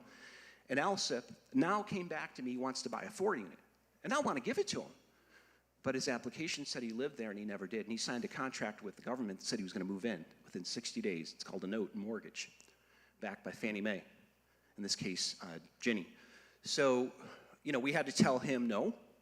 I had somebody else looked and felt similar. We had to tell them no. But your situation would be a yes. But there are some people that would try and game the system. I know nobody here would, but it happens. What other questions might we have? So how long would you have to own the original home in order for it not to be considered that way, even if you're not going to move into the second property? Yeah, it has to make sense. The general is a year, but it also can simply make sense. I'll give you an idea. I had a gentleman, he bought a house. It was a townhome. He had one entrance to the subdivision. He left his house at 5 in the morning to go, coincidentally, he was a snow plower for the highways. And he had to go plow snow so we could all get to work safely. Problem is he couldn't get out of his own complex because they don't plow until 7 in the morning. Well, after about 3 months of that, he had to go. So we got him another owner occupied. And by the way, I got that loan from another bank that said, no, we're not doing it. Sounds like fraud, smells like fraud. I'm like, we'll do that all day long. It makes perfect sense. So it just has to make sense. Yeah. What other questions? Am I going too long, Lisa? No, you're good. You're good. Okay. I don't know enough about that space. Because I have heard like too many things about how to go from a single family, then go to the investment. You need to use a single family in order to help you to buy the other doors. So where is that process where there's I guess a gray area that it doesn't just work easily? I know nothing works easily, don't get me wrong, but is it a type of loan that you need to have and it can't be a FHA originally and then the next one needs to be conventional? Where is the part that keeps stopping that from happening, that there's so much red tape that ties that up? Sure. Well, you cannot have 2 FHA loans concurrently. So if you started out, and I know you didn't say this, but if you did start out with an FHA loan, a lot of people do that, then you'd need to go into the next property with a conventional loan, and conversely so. If you started out conventional, you may want to, then go into an FHA. But with conventional now allowing as little as 5% down for 4 units, conventional is often better than FHA anyway, because while the rate might be slightly better on FHA, what they're not telling you is you're going to pay what's called upfront mortgage insurance premium. That upfront mortgage insurance premium is going to be almost 2 points, 1 3/4 points of whatever you're borrowing. They're going to be nice enough to let you finance it for 30 years, but you're paying it. And mortgage insurance never goes away on that loan. The whole life of the loan, it's going to stay there. It doesn't matter how much you pay it down. So these are the things that the folks peddling FHA loans aren't going to tell you, but I'm going to tell you because my first goal is to get you into a conventional loan. If we have to, we don't want to sacrifice home ownership, we'll go to an FHA loan. We'll even go into an alternative lender's loan with really high rates because we don't want to lose that $20,000 in that $200,000 house. We want you building wealth. Basically, what he's saying now, because conventional allows 3 to 5%, they are now competing with FHA. So if you can go conventional, it would behoove you to do that because there are restrictions with FHA. There's also restrictions with the grants as well that may impede you from going to your next phase of building wealth. Like you can't have another FHA loan concurrently, which he just said. With grants, there might be a time frame you have to stay in the home in order not to pay the grant back. So that's why I say always ask a professional before you take on which type of loan you want or which type of grant to make sure it makes sense for what it is that your future goals are. Does Wintrust Bank have any programs for people who receive Social Security income? And they have great credit, but they're on a fixed income? We do. So we do, and inclusive of disability as well. And if it's short-term disability, we'll actually count your past employer as income, even though you're not currently working there, as long as we have a return to work letter. So yes is the answer, and I'll tell you something about Social Security or other things that are not taxed. If you have a good lender, I'm a good lender, by the way. If you have a good lender, they're going to gross that up 25% and use that as the income figure we use for qualifying, because we take gross income and your Social Security wasn't taxed. So to make it fair for you, I need to gross that up. I need to mark it up. If it's $1,000, it's $1,250. Yeah. Yep. So I just wanted to touch on one thing, because as we turn it over to the real estate folks, I want to touch on inventory, okay? I've been doing this since 1999. I'm pretty good at it. I'm top 1%. That's a humble brag, okay? It's not so humble. But I've seen a little bit, and I've never seen this market. Guys, we have 22 days of inventory. Now, I didn't even know what that meant 5 years ago. So if you don't know what that means, I'm going to tell you now. I'm not going to call anybody out because I didn't even know what it meant 5 years ago. Here's what that means. If not one more house were to come to market, and the same propensity of buyers would step out and say, I think I'm ready to buy a house now, they'd be gone in 22 days. There'd be nothing to buy. You'd be looking for tents. So a normal market, 6 months. 6 months of inventory, 5 months of inventory. That's normal. This is not normal. which is just exactly why that $200,000 house is going to be $210,000 next year. That's fourth grade economics. That's supply and demand. That's why we're not going to see 2009 again. Way too much demand, not enough supply. So I would suggest you let us help you get yours. Any other questions? Please. Okay, question. If you're in the process of possibly moving to another area, but you have two income properties, or in the case with my husband, probably don't want to be bothered with the income property anymore, what is your recommendation? Should you sell the two houses at the same time, or would you recommend selling the houses at different years or whatever? Yeah, so is this a tax question? Well, Or maybe, just generally? Just generally. Look, sooner better for everything, right? We all work hard, right? You need to love where you live. I feel like if you're working hard, you get to love where you live. You should anyway. If you go home and you don't love where you live and you're working hard, come see me. Yeah, so I think you sell the two. By the way, they're going to sell pretty quickly in this environment. We just talked through that. And that's the fastest way you're probably going to get to a non-contingent purchase or not contingent upon selling anything. The other reason that Lisa and I would, not go to FHA first is because as a seller, you're not going to entertain an FHA offer if you have a conventional one right next to it. Hey, the conventional one could even be a few $1,000s less. You're still going to take it. the houses are paid off, though. Perfect. In those situations, though, That's even better. that's a good, yeah, right.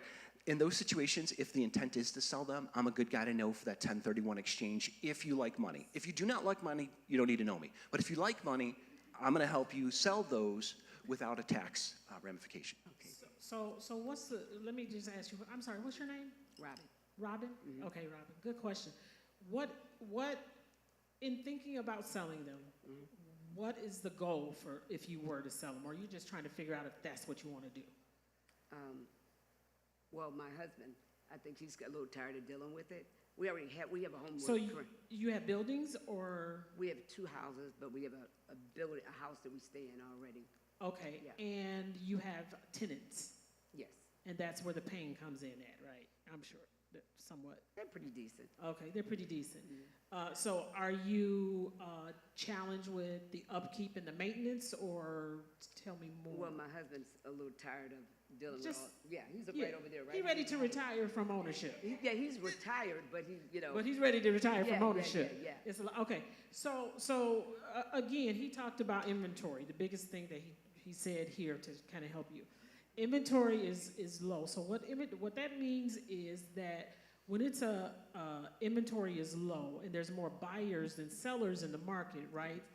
Then that means it's a seller's market. It's not a buyer's market. So the buyer has a propensity in this market to pay probably more than what the home may be worth, which is not a bad thing because I'm like Dan, I calculate the numbers. I ask my client, well, how long you plan on being there? The appreciation is 5.whatever%. Are you planning on being here for 5 years? This is what that dollar amount is. Okay, we should bid this, right? So I always get the numbers together, and I don't necessarily like overbidding, but if it calls for that and you love the house, I do a calculation before I say to you, give them this for this house, because it's just not fair. You want to get your equity back as soon as you possibly can, right? So I'm with Dan. It is a seller's market. I know you would get what you want for it, what makes sense for it. I shouldn't say want, because I always go by market numbers. Numbers don't lie, right? So I'll give you market numbers, and we would come to a happy medium as to what that looks like for you. I could be right on target. That's what you guys were thinking. Let's go, right? Or we'd be like, okay, let's talk about it a little bit more. Let's do our research. How did you come to that number? Tell me more about that. Sometimes when you get that number right in that pocket, right, you can bring that high percent of buyers, right, to your home, and you could possibly get more than what you want for that home or property. But if you price it too high, and the market, consumers are smart. You buyers are smart. These are not, and plus they're going to be coached by a realtor, right? So you have to make sure that you put that house up in if you go too far over, you might be sitting too, because they know. And then if you have to wind up discounting a home right? If it looks like it's on sale at JCPenney, right? Then you discount a home, and what tends to happen is with that discount, they'll ask for another discount. So if I go here at $500,000 for your, or you go to 500,000, I'm saying, I think you're more probably at 475. But if you elect to go there, but it's really worth 475, and we discount it to 475, they're gonna want even less than that. So it's very important as real estate professionals to really help you price it right in that pocket in which you can get what you want or need out of it, but you also get the buyers coming to the property to make sure you do get that. So, but it is a seller's market. He's absolutely right. So if you want to talk about what that looks like for your future, it doesn't have to be now or later, just we'll be happy to talk to you about that though. But Why is it a seller's market? right because of the inventory. now? Okay, The less, inventory okay. kind of makes it that way, right? Because even though the interest rates, everybody cringes about the interest rates, right? Yeah. But we have had higher interest rates than 7%. Yeah. In the 1980s, the interest rate was at 12%, right? I get home prices were lower, but they matched inflation. You know what I'm saying? Yeah. That's what's happening right now. So the thing about interest rates can always change, right? But the home's values are increasing by 5% or better on average every year. So which battle are you gonna fight? Because you can refinance. Yeah. But if that house is 5% more, $10,000 more that next year, plus 20. you have to put that interest rate on top of that, then you probably made a poor decision by waiting. So what happens is that because there's more buyers in the market, because a lot of people are getting, you know why there's more buyers in the market too? Who rents? A lot of young people. Who rents? Did your rent stay stable through 2022? It's stable? It's stable? Okay. How did it go up after 2022? It went up, but it only go up. Oh, so they love you. They love you. But let me tell you, renting has gone up tremendously, especially after COVID. Yep. You might as well buy a property. If you're gonna pay $3,000 a month to rent a home to pay somebody else's mortgage, you need to be looking yourself. And one thing I'll add to you, Lisa, is in my research, when you do go to buy a house, it's a layer of protection against inflation. Once you buy a house, and Dan will say this, once you locked in at your rate, your mortgage normally won't go up. The only time it'll go up is if the property taxes go up, which means the value of your house is increased. So like the young lady right here, she said one increase in maybe 10 years, that's not traditional. I own quite a few properties, and I went up on my rent quite a few times just because the market is indicated. But one thing that hasn't changed is my mortgage. You know what I mean? So even though rents might go up $250, $300, my mortgage has been the same, $1,100 for the last 8 years, and so you have a layer of protection against inflation. Cost of living goes up, but yours doesn't. The value of your property goes up, which means you have more equity, which means you are making money and saving money at the exact same time. So it's always more advantageous to purchase versus renting. You had a question?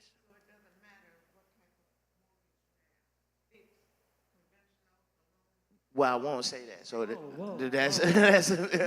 so I have a traditional vehicle on my mortgage. Traditional would probably be the FHA and conventional, meaning that you're locked in for X amount of years and your payment won't fluctuate. But when you get into things like balloon, those are different things. That means you might be locked in for X amount of years, and then at that 14th year or the 5th year or the 8th year, now you got to make a payment of $60,000. That's a little bit different vehicle, but you use those for whatever goal you're trying to achieve. And what Lisa was saying also, once you seek out a professional to help you, that's a realtor, we sit down and we do a buyer's consultation. And in that buyer's consultation, we listen to you, see what it is that you hope to achieve, see what you need, see what you want, and based on those things, with our partners and everything, we utilize our partners to put you in the right vehicle. So for Balloon, that may be an investor vehicle, somebody who doesn't intend on staying at the property for 30 years. They may just want to get in, flip it, and then they can make that balloon payment out of the proceeds because they intend on selling before it's due. But for traditional home buying, it's primarily always going to be cheaper than renting, and long term, I mean, if you look at it, even at a simple number, $1,000 a month, over 1 year is $12,000. So if you wait 5 years, that's $60,000 that you're giving to your landlord somewhere else, versus that 60 grand could have been paying down the equity, paying up the equity in your house, paying your house off. So once you get to a point where it's almost like a savings account that can be influenced by what the market is doing. Like when it's a scarce market, meaning there aren't a lot of houses there, it's almost like an auction. Everybody, I have a bottle of water, who wants it the most? I'm starting at $1. Now you got $2, now you got $4. And that's what's pushing the values up. So when it's scarce, it's gonna be hard to get out there. Because it's a lot of buyers and not many properties, so everybody's going to want it. Now you introduce things like emotional. Like, I want this house, so I'm willing to pay $30,000 more than what you're asking for the house. So that's where the competition reeks in there. Thanks, Randy. I just wanted to say one more thing, and then I'm going to sit down.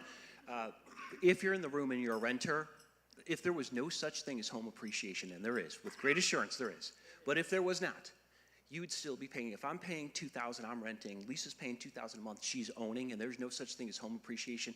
Guess what Lisa takes off her tax return? She gets paid another way. She gets to tell the IRS, no, don't tax me on that. I didn't make that much money because all this mortgage interest I paid, you need to reduce my income by that mortgage interest, dollar for dollar, penny for penny, and I'll take my tax money back. Now, thank you. And the other thing is the property taxes. The property taxes are tax deductible. The government taxes, our government taxes on us to influence our behavior. One of the behaviors they want to influence is small businesses. They'd like you married, and they'd like you to own a home.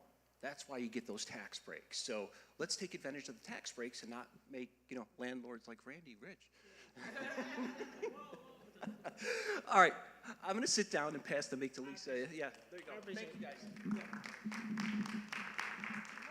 Go ahead with your question. Well, my question was, I'm thinking more on the multi-units as a first purchase versus a single family home. What would be your suggestion on that, or any advice? And Oh, she got mic issues. I'll jump in. So I'll jump in. So I believe that's the best way to do it. Absolutely, first and foremost. And this is why I was going to piggyback off of the gentleman who spoke over here. Real estate is really the biggest vehicle to get wealthy. You know what I mean? Even in the example about inflation and the equity in the house, that's money that you make without doing anything. So if you can come in and you have the opportunity of becoming an investor and not have to put down 20%, not have to put down 15%, meaning you can get into this house for 3% down and let 3 other people pay your mortgage and also provide additional income. I mean, that's making money while you sleep, which is what we all should be striving to do. We can't be the only thing making ourselves money, meaning going to work for it. So if that's what you're looking to do, I would suggest you do it. The process is the same. It actually isn't the same. It's actually a benefit for you, because when you go to purchase a multifamily and you get approved, and Dan will confirm or deny this, but they will take a certain percentage, I think it's down to 70%, of what the potential rents from the other units will be, and that will be added to your purchase, the power that you have to purchase. So small example, if it's a 4-unit, each unit can rent for $1,000. That means the other 3 units that you don't occupy will bring in $3,000. When Dan goes to do your approval, they'll add an extra $2,100 to your approval amount in order to purchase that building. You see what I mean? So depending on where you buy, I mean, that alone might be enough to cover it. You could work at McDonald's. making 5.15. What's the minimum wage? 6, 7, I don't know. $15 an hour working at McDonald's. You can get in there and go get you I ain't gonna say $700,000 building, but you might be able to qualify for a $500,000 building if the additional rent can support it. You know what I mean? So it's to your benefit always when you're buying a multifamily. My first purchase, it would have been I got a great deal on mine. I was able to represent myself. I got all the closing costs I can get. I bought anyway. I'm sure you did, Randy. We know you did. But even then, and that it speaks volumes. And like I say, working with Lisa or something like that, you can get a multifamily under contract. We get the seller to kick in some money. Dan will get the approval going for you. He'll count the extra rent, and you might only need to show that you made on record $500. And Oh, this go ahead. is 1 to 4 units too as well. If you go beyond 4 units, then you're looking at commercial, Yep. basically, and that's a whole nother beast, and a whole nother set of down payments, whole set of interest rates, that's a whole nother beast. So 1 to 4 units, which is plenty to build wealth. Yeah. Let's keep that You in had mind. another So go ahead. question? Okay, I'm gonna ask this question Come on. for everyone. How long do you, in order to purchase, how long do you have to be on your with 2 your years. employer? Good And question. 2. Yep, 2 If- years. Okay, say you started a new job, but you were working prior to that. Okay. At Is it the same field? Yeah, is it the same field? Yeah, kinda. Can What- we make it the same field? Listen, Dan, Dan, Is close it your all ears, Dan. customer Close your service ears, or Dan. all hospitality or Yeah. something? Yeah, If as it's long in the as same field. Yeah. So that's another myth that a lot of people, that's a good question. If you, so most lenders that I have worked with, there's a bridge that you have in terms of employment, moving from one job to the next job. Couple of bridges. One, 10-year time. So usually if it's less than a certain amount of time, usually 6 months, 5.5 months, whatever, and you go to the second job, good. Or if it's a bridge of a like position, if you move from one job to another job that's a like position, so if it's, like he said, hospitality, or if it's emergency services, nursing, anything like, as long as you can bridge it, most lenders would be able to get you approved. Or But even it's like 2 years. management. 2 years of total employment, though. It has to be consecutive. It could be even management. So if you were Yeah. a manager at a power plant and now you're the manager at ComEd, because they're both management level positions, that will be the bridge to get you across. And as far as, you guys said money in the bank, so what do you mean in regards to that? What's the amount? Same what's the thing, number? 3%, 3 to 5% that you have to be able to show. And that's just show it. That don't necessarily, because Dan mentioned that you'll get grants, and you could be potentially getting grants and things of that nature. So the money sometimes it's just for show.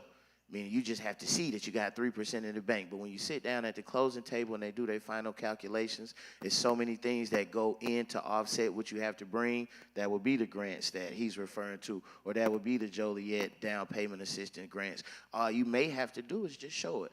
Like, I have the money, and not even, I'm sorry, Dan, but it could be a situation where your grandmother has it, and she's going to write a letter to say, I'm going to gift it to her. Now, Granny may have to provide a bank statement, which is okay.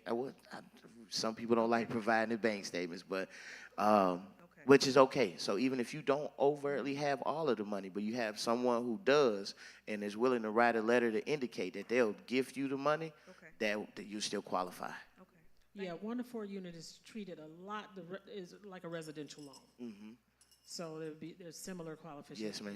Go ahead, hon. I was wondering what you all, what your opinion was on the tax sales, like how they do them at the end of the year. I'll let Randy handle that question.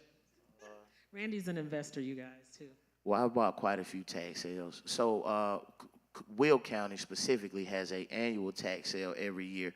Now, when you get into tax sales, there's 2 different types. One is the actual tax deed, where you go to the auction, or I think now they've converted to a silent auction. But once it's consummated, meaning you paid them out, you get the property.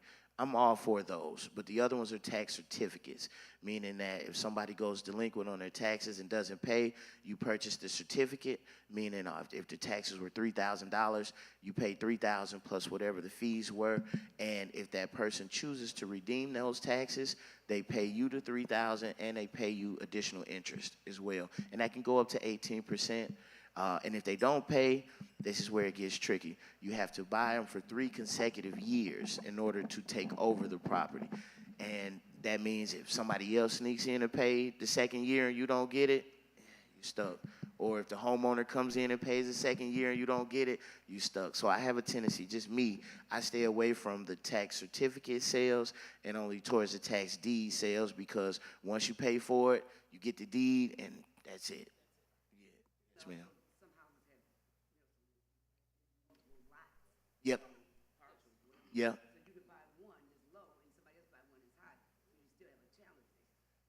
So you, what do you mean? You mean attached to them, right? Mm-hmm. Right. Right. So yeah, and so the way Will County works is, but on the 3rd year, if nobody has bought the tax certificate or the taxes hasn't been paid, Will County takes the property, and those properties are the ones that are offered in auction. And I think you can go down to what's the Cook County building by the hair place on downtown Joliet, the Cessors. The what now? Assessors. Is that It's on Chicago? Chicago and, yeah, it's the assessor's office. Yeah, I think It's right assessor's there. office. It's the currency exchange right on the other side of the hair it's the salon. assessor's So every year, and I think they give out these book. They give out the book of all the properties that will be listed. I think they start giving them out like in August. And you can go get a copy. I think it's $15.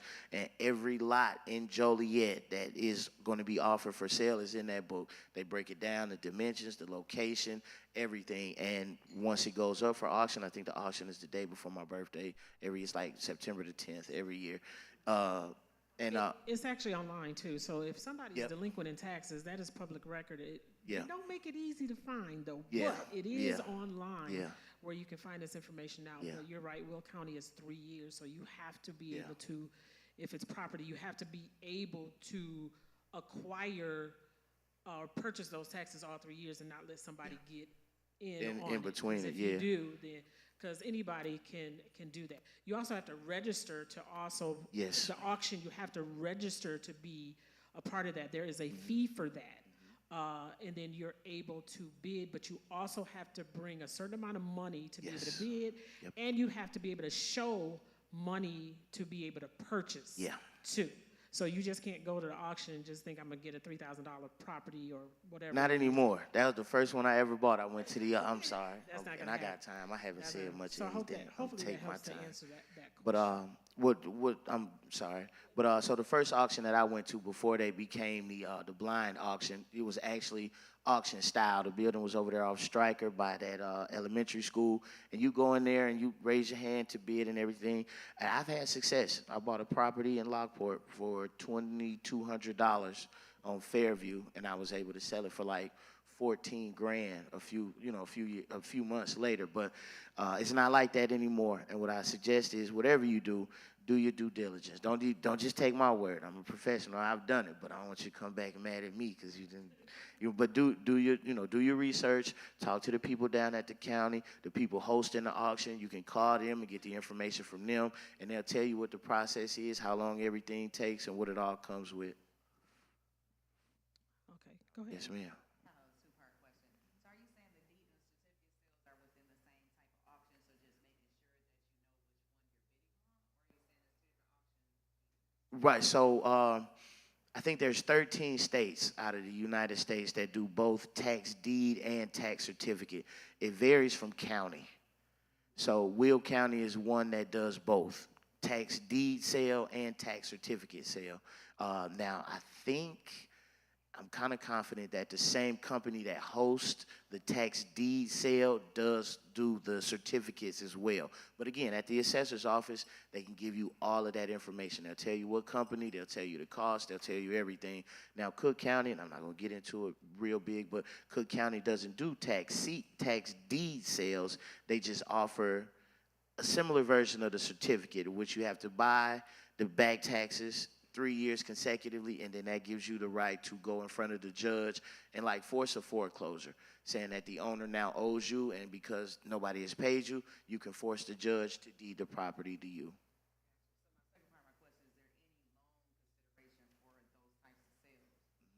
Those are normally cash sales because heavy. the loan, it's a few steps in the loan that's required, meaning there's an appraisal. They have to be able to get into the property. But until you take full deeded ownership, you don't have access to the property. You see what I'm saying? So you can't particularly use a loan. Now, if you get the house and you want to do a refi, cash out refi, or a HELOC, as Jahan mentioned earlier, home equity line, once you have the ownership, same process, you would apply for approval for your loan. They will have an appraisal, and based on that appraisal amount, they'll give you, what is it, 70, 80% of the value as a take-home. There is, I just wanted to mention, this made me think of it. There are loans, too, that you can purchase a property. If the property needs improvement, there are loans that you can get for that as well. So if you're purchasing a property and the property needs improvement, it's called one of them is 203K loan, and you can get monies in order to improve the property that you will be occupying. Hear what I'm saying? Occupant. And one thing to know about the 203K loan, it's not cheap. No. It's not cheap. It's not.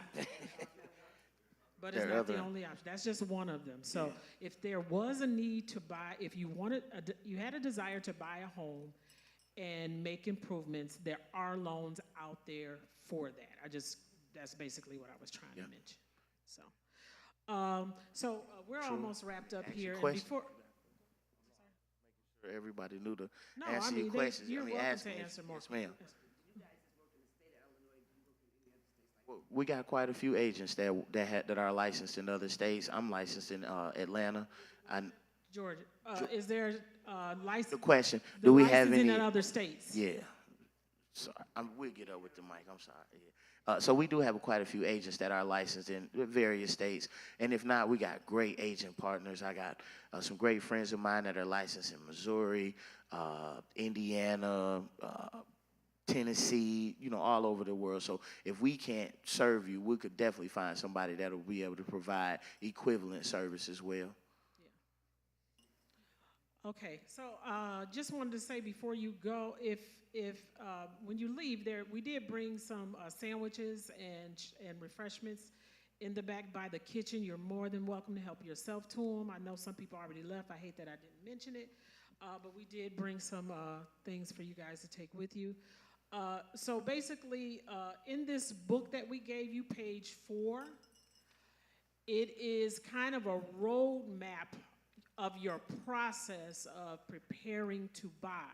This is a little guideline that we use for our consultation so that we can make sure we hit on points of from beginning to end of the sale. So each one of these points have points within them. So this is not the entire thing, right? It's just basically a roadmap for the conversation when it comes to buying. Then further back in the book, there is, let me see if I can find the page, another roadmap, page 10, which is a selling process also. So it's kind of a roadmap on how to prepare for sale, what the house should look like, what the market analysis, all that good stuff, right? We do use a lot of acronyms, so if I say an acronym, just let me know and I clarify, but CMA is one of the biggest ones we use, which is comparative market analysis. And another thing we didn't touch on when it comes to credit and getting the loan is the qualifiers, right? One of them is called a DTI, which is debt to income, right?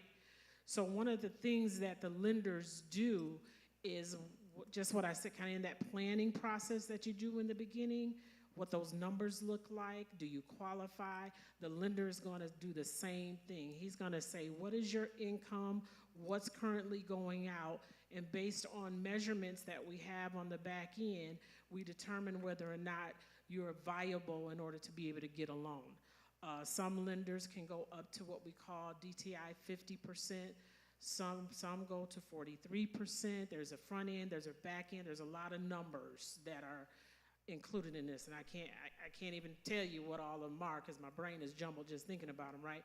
But keep in mind that lender will also evaluate the debt to income. So how much money you have coming out or going out versus how much money you have coming in to be able to pay a mortgage based on your income.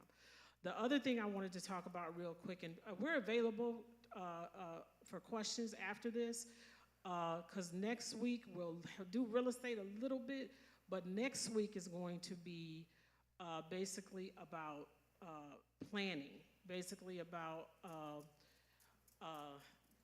planning, estate planning, trust planning. So once you have ownership, what's next, right? So we're going to talk about that, and there's a lawyer that's going to be here, Mario Reed. He's out of Chicago.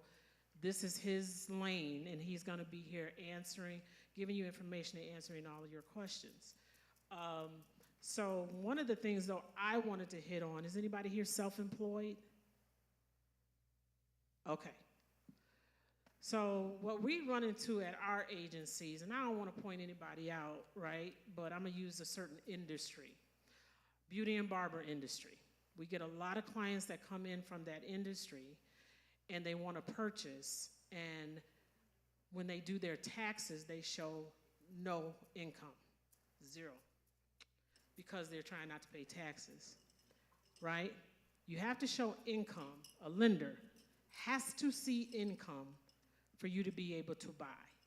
Because if you have zero income, that means you have zero means to buy anything, right? So you have to properly do your taxes, pay taxes, and make sure that you show income if you're self-employed and trying to buy any type of property or an investment property. Go ahead. Oh, absolutely. Go ahead. Thank you. Couple things.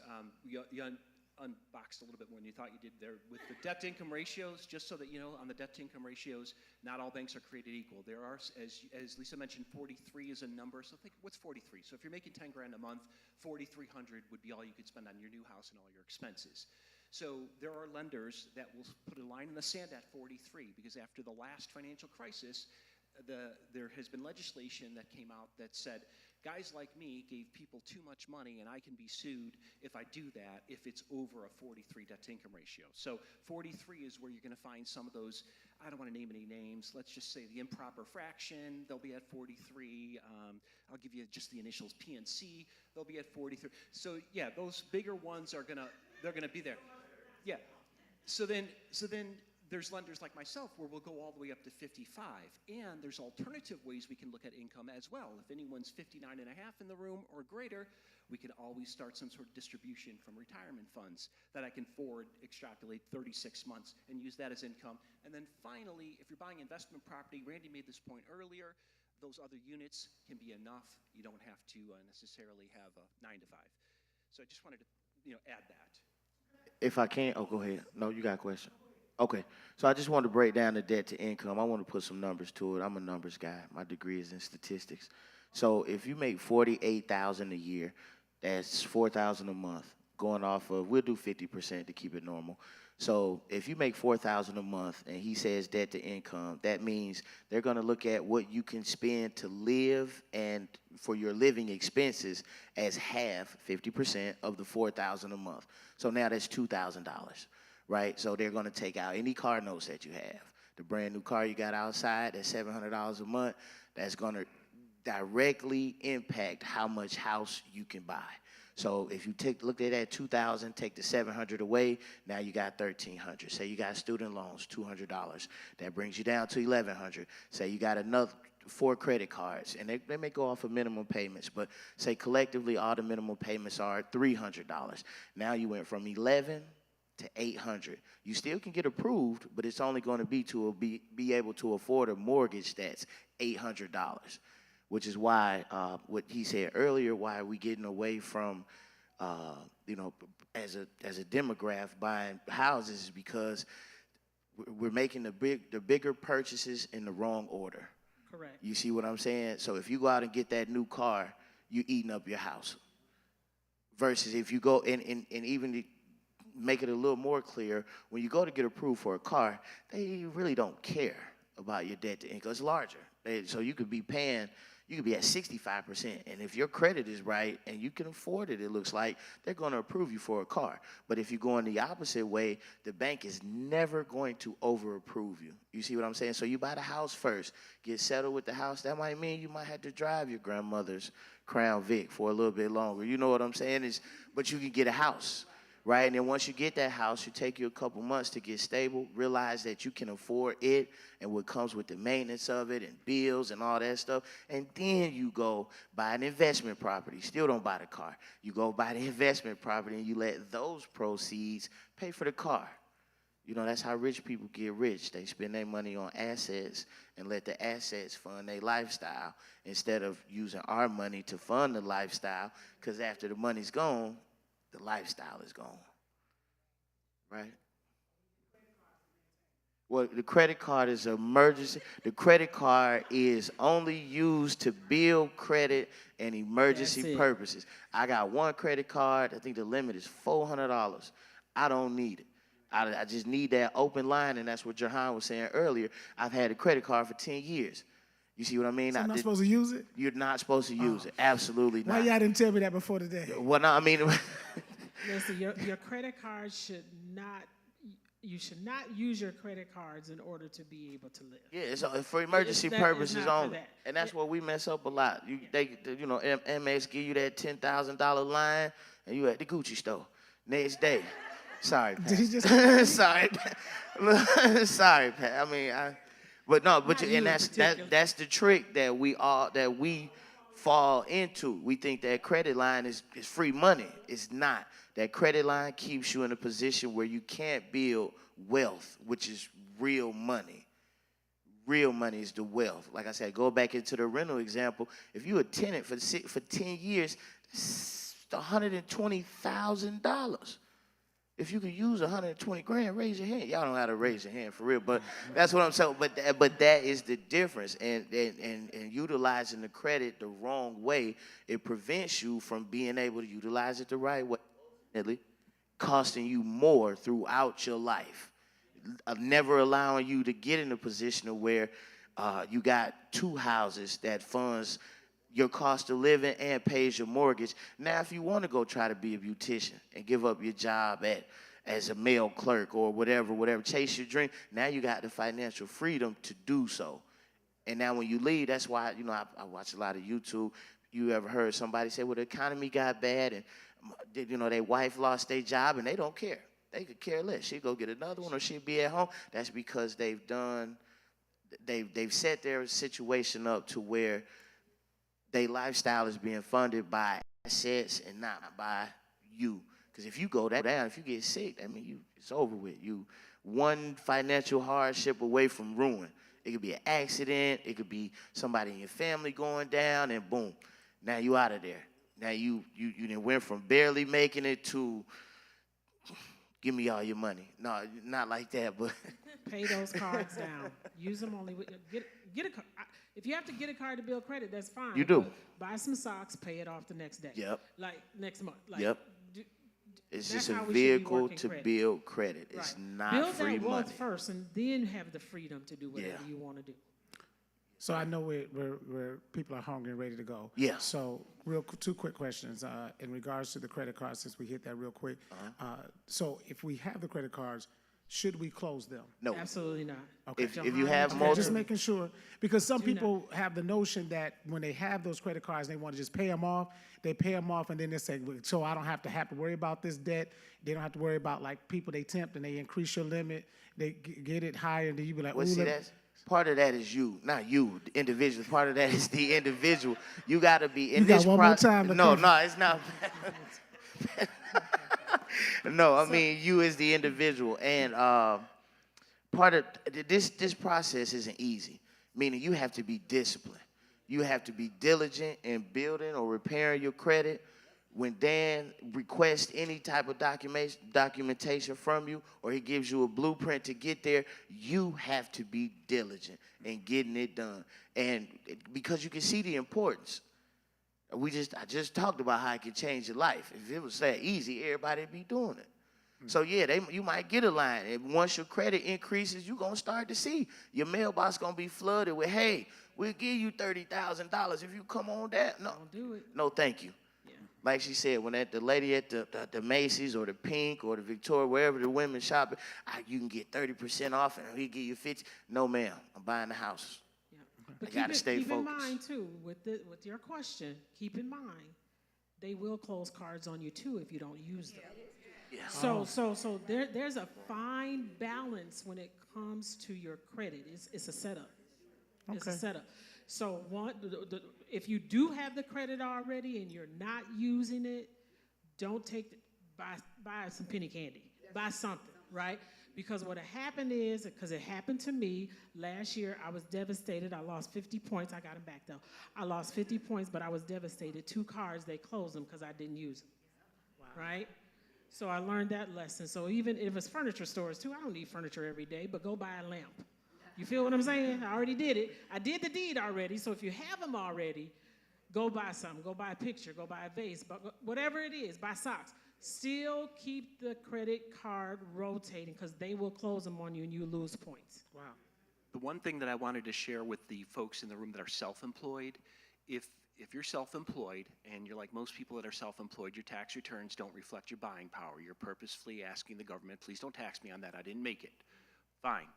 What you want to do is you want to pay all of your bills, not just the ones that are applicable to the business. You want to pay all of your bills with the business account. Now, I'm not suggesting you deduct all your bills or tell the IRS you spent something on your business that you didn't.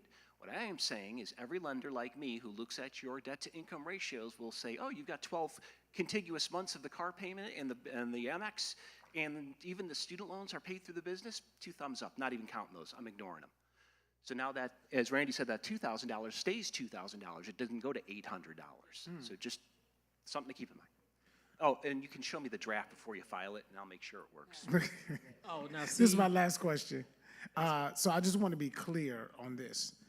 So if you buy units, 2, 3, 4 units, when they go through that as far as the lending portion of that, I may not make the amount to pay the full amount of the purchase, but they take into account the units of what we will receive on the rental property as part of your income to pay for the actual mortgage. Is that 75%. 75%? And the other side of that is they're not going to let you, well, in the FHA world specifically, they will not let you overbuy. They won't let you get over your skis. And they call it a self-sustainability test. Basically, they want to make sure that 75% of the expected rents will cover the mortgage payment. So, and here's the reason why. They don't want you to get hit by a bus. You can't work anymore. Now 3 families are homeless because you can't work anymore. So they want the building to self-sustain.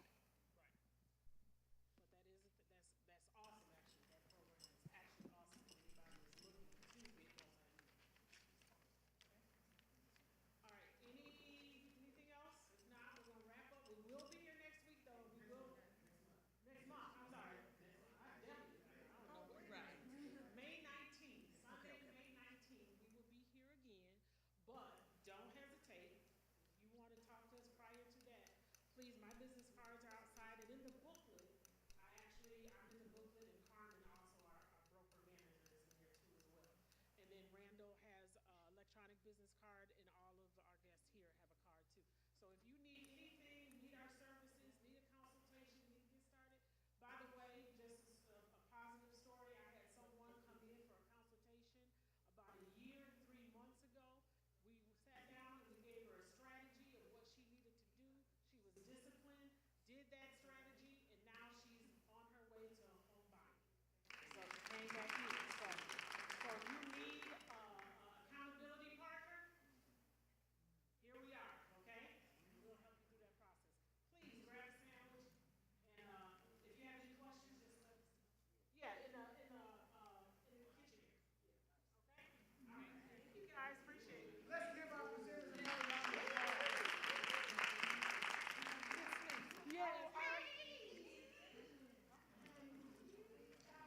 I